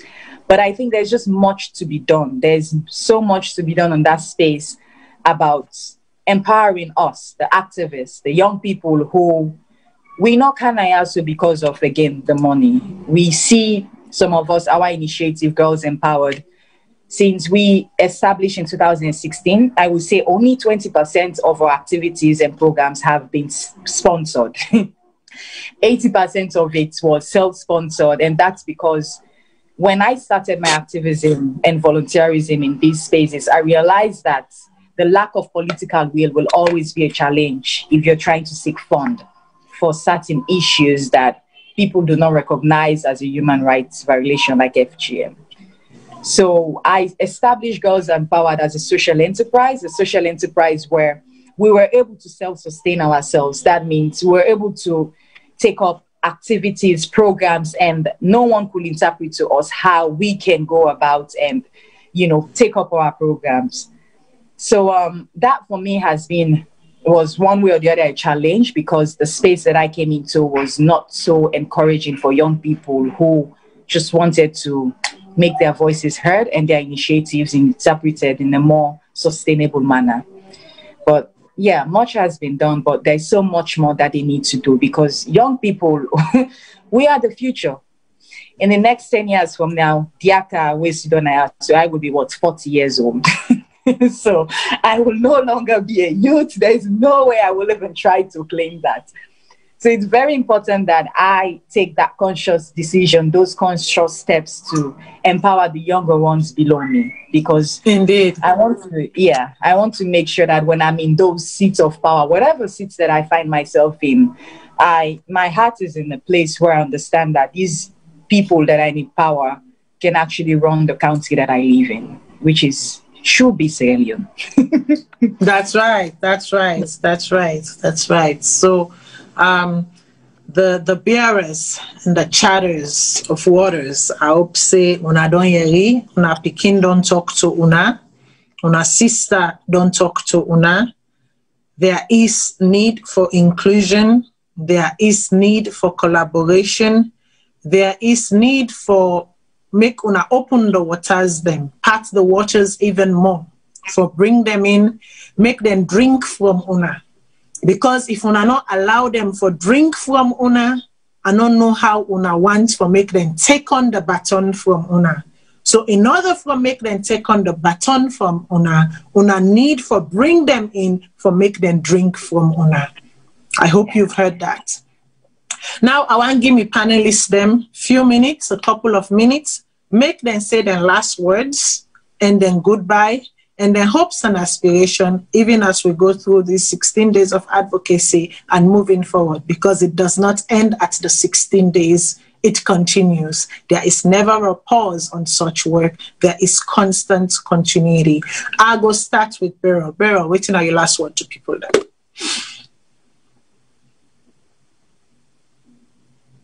Thank you so much for having me on your program, Miss Matilda.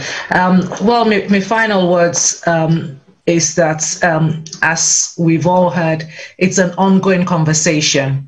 It's not something we need for stop. We go stop after the 16 days of activism. For me, it's an ongoing work. It's something that we need to do, you know. And by God in power, we go able to move things on, make a difference, especially in Sierra Leone. We were able to get the funding where we need. We were able to lead with people them and teach them. We were able to be transparent and teach them what we know and help them to be better people them and make sure things improve in their lives, in their community as well. You know, because if the community is improved, it serves a better purpose for we all. Anyway, you know, and it will bring up, you know, better citizens. And I believe, say, this is just the beginning. I believe say that we go get a lot more people that we go come into this conversation. We go get a lot of NGOs, then we go to listen, and as well as other community-based organizations, and we go able for join hand with we and make the difference we need for make. And by God power, this will be eliminated. I believe say, you know, in the next few years, we will see a drastic reduction in gender-based violence. We will also, I believe, say we will see an end to it. Not only a drastic reduction, an end to it. That me prayer that one day. Thank you very much. Okay. So an end, not only a drastic reduction, but an end. I want to turn to Miss Abel. Waiting go be your final word to fumble them today. For me is how we recognize, how we learn for, no acknowledge for say we live in a society we're not safe for we women and we girls them. Will we acknowledge them? Now we learn for able to recognize the ways in which we society not safe. Now we learn for recognize say abuse. Now something not get faced with. Abuse no they come off from that dark street, outside some bad person, they can't grab you and rape you. No. Abuse they manifest in very many different ways. But we make sure that we educate ourselves for able to recognize abuse. And once we don't acknowledge that, we don't recognize abuse, then we take action. Because honestly, we don't need for wait to be you. You don't need for wait to be your sister. You don't need for wait to be your pekin. It's a culture. We get a culture of abuse. And if you not take your time for do it you can now for fix that culture, it's going to come closer to home than you think. Because it might not affect you now. But if you continue, if you allow that culture there for continue for be perpetuated, then at some point it will affect you. So I wonder we take this fact here personal. Take them personal, like say this is something where they can affect you now, and now we make sure say we take action against this fact. Like Madam Anita don't say, we tired for the talk. We tired for the talk. Now we back up, we talk now. The right action. I believe say we able to reach that point there where we they get zero tolerance to their issues them, to rape culture, abuse, domestic violence. I believe Dandy. And above me belief, I believe say I deserve to live in a world or in a country where safe. Right. And if I need them to happen where I'm still alive, because I need to feel protected in my society. That's right. So sample them do ya. No, we know wait to stay rich now we do more. No, we not make excuse for say, Nande na pastor, you know go do Dandy. No. No, we not wait for say, Ebo nobo, in a way be they arguing man. Now make them bitter. No. Though we acknowledge say we country not safe, though we able to recognize the different forms that we abuse they take, and then we take action for make sure say we make we country the kind way how we want and for it. Thank you very much for this opportunity to invite me to this program, and I want to thank you to all the other panelists and all the other like-minded individuals them in organization where they work on their issues them. As we they orange the world, now we make sure they'll continue for get hope say the work what we they do in not go in vain. Thank you. Indeed, make we continue for hope say the work where we did do in not they go in vain. And they go to Dika straight away, tell Famble then goodbye and your last word. We not hear you. My God, I'm sorry. Again, me Fambulem, wanna see the theme for this year where they talk about fund, respond, prevent, and collect. This basically just don't show we say it requires a collective effort for make we able to fight this sexual and gender-based violence against women and girl picking in our society. Like Madam Anita talked earlier, we have the issue of Sierra Leone where mismanagement or misdirection of funds you have grassroots organizations who are doing the work. So for me, I am calling on the international non-governmental organizations then within Sierra Leone for actually try for putting the resources and the funds in organizations that would then know say yes, are there in the grassroots and doing the work. And for us, me as an individual and also as the team Girls Empowered, we definitely committed to not only prevent, but also to respond to these issues. And which eventually, I believe, say as a whole, organizations that would work around these issues. It's so important that we have our data. You know, there was something that Fatma Tassuri said. She's also, I think, the president or the vice president, I stand to be corrected, of Lawyers. Yes. Exactly, yes. And she told me that DIACA really will go around in circles, like if there's no data, like one grain data is, you know, it's like a million data that no one don't get. So it's so important that we collect our data, enable for understand really, really where the issue is and how can we attack it. Like Ebun just say, we have to really take conscious efforts for make sure so we fight these abuses, whether now we homes or we offices or, you know, even our street safe if you work, it's our responsibility for make sure so we fight them. Because if you allow this culture for, you know, be perpetrated, then one way or the other, it definitely get for come closer to your home. So yes, let's do better. Let's do better. Let's do better is the word. And now I go to Madam Anita for a final statement and goodbye. First of all, I want to say thank you, Matilda, for the great job.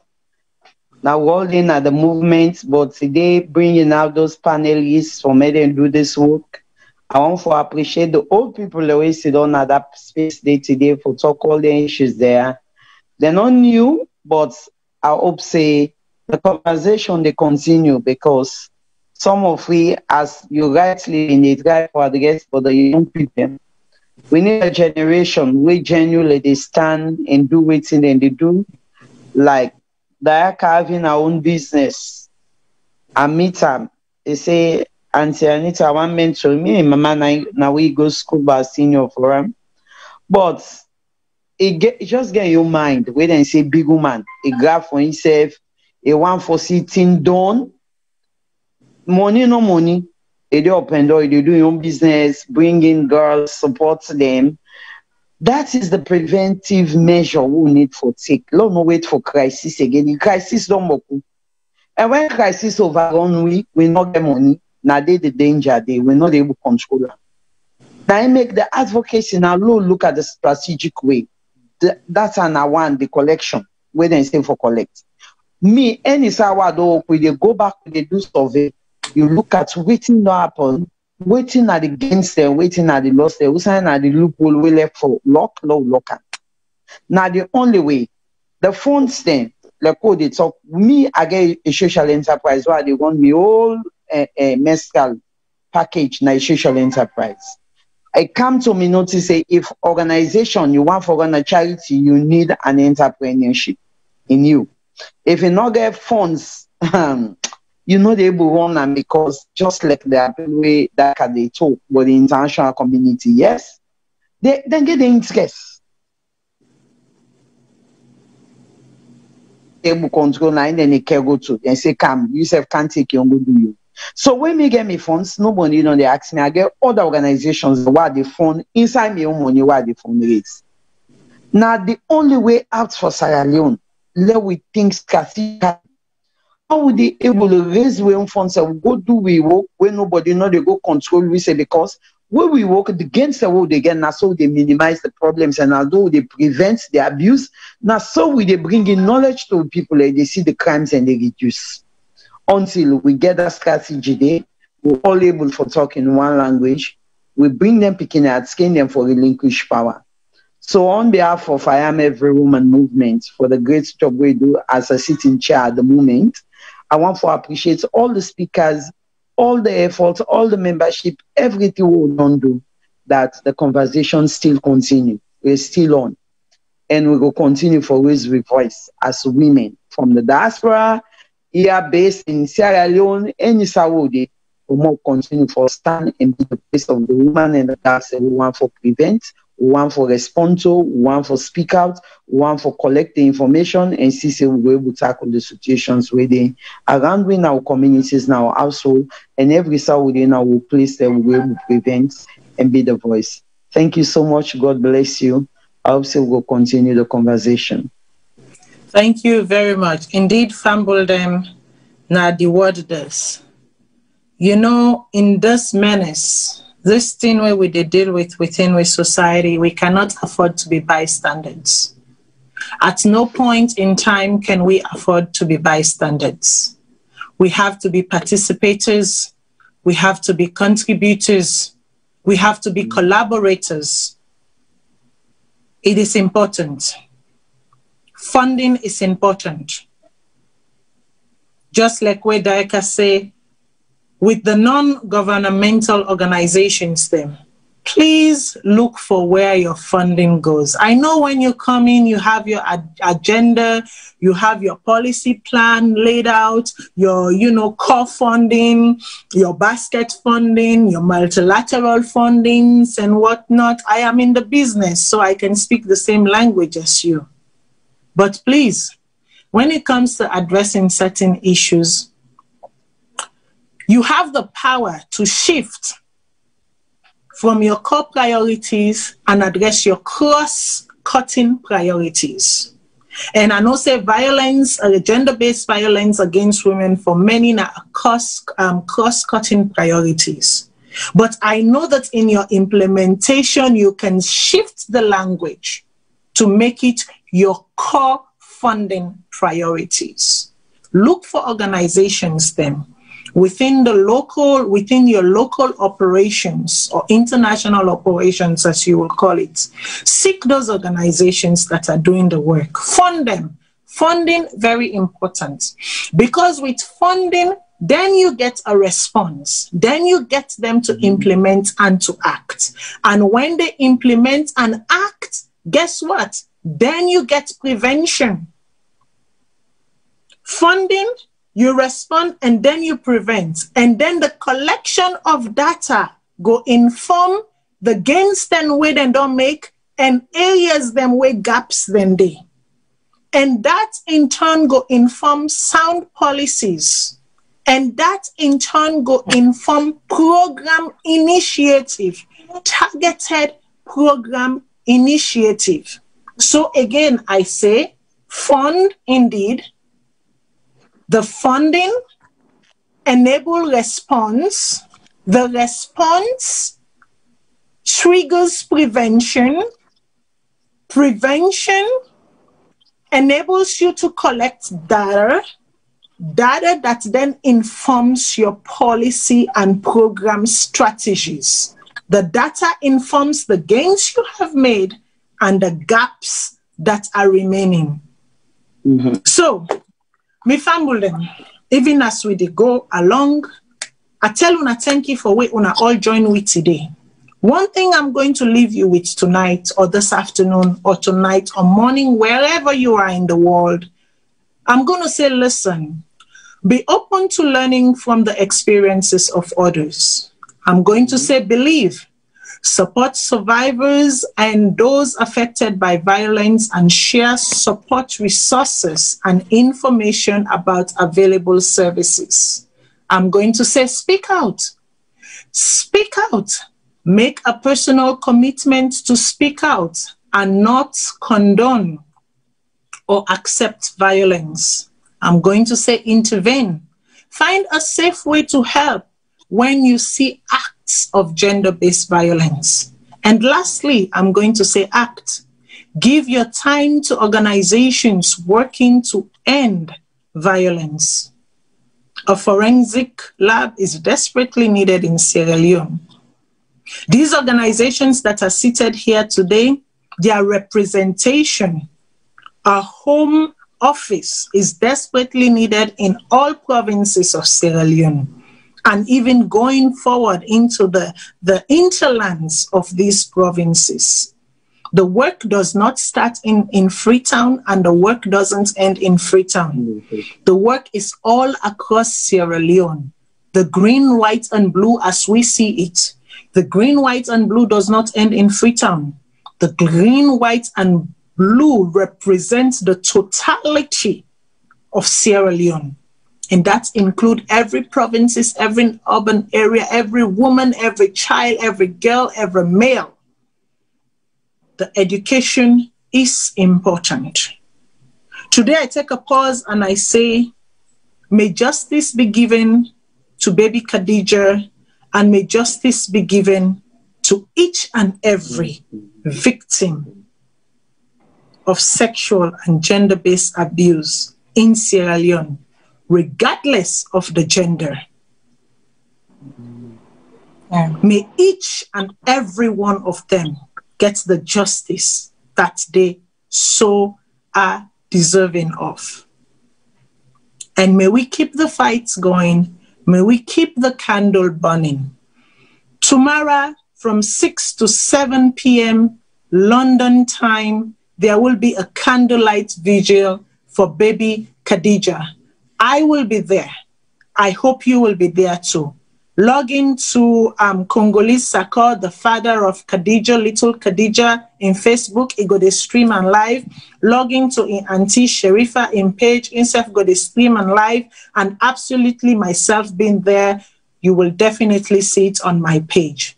Until then, may God bless we all. I want to tell me panelists them Boku Tenki, Beryl, I want to tell you Tenki, I want to tell Deaka Tenki, I want to tell Ebu Tenki, I want to tell Madam Anita Tenki. Last but not least, and absolutely, I want to tell Mr. Daniel, even though he had to leave us early, he gave us some really good meat to chew on. Let us chew on those meat. And let us keep on the 16 days of activism, and let us keep it going. It doesn't end today. It doesn't end on December 10th. It continues until every single life is safe and guaranteed within their nation, until every woman feels say, Ingo waka, wake waka, 3 o'clock morning, and go any side without fear, until every girl pikin, where because of economical disparities, go wake up in the morning, 5 o'clock in the morning, 6 o'clock in the morning for go get water, and she will not be attacked. I tell Una all thank you. I tell the I Am Every Woman movement thank you for giving me the opportunity to host this program today. And even as we move forward in strength, unity, collaboration, and peace, may we all achieve equality for all. I thank Una very much. Thank you. God bless you. Thank you, Matilda. God bless you.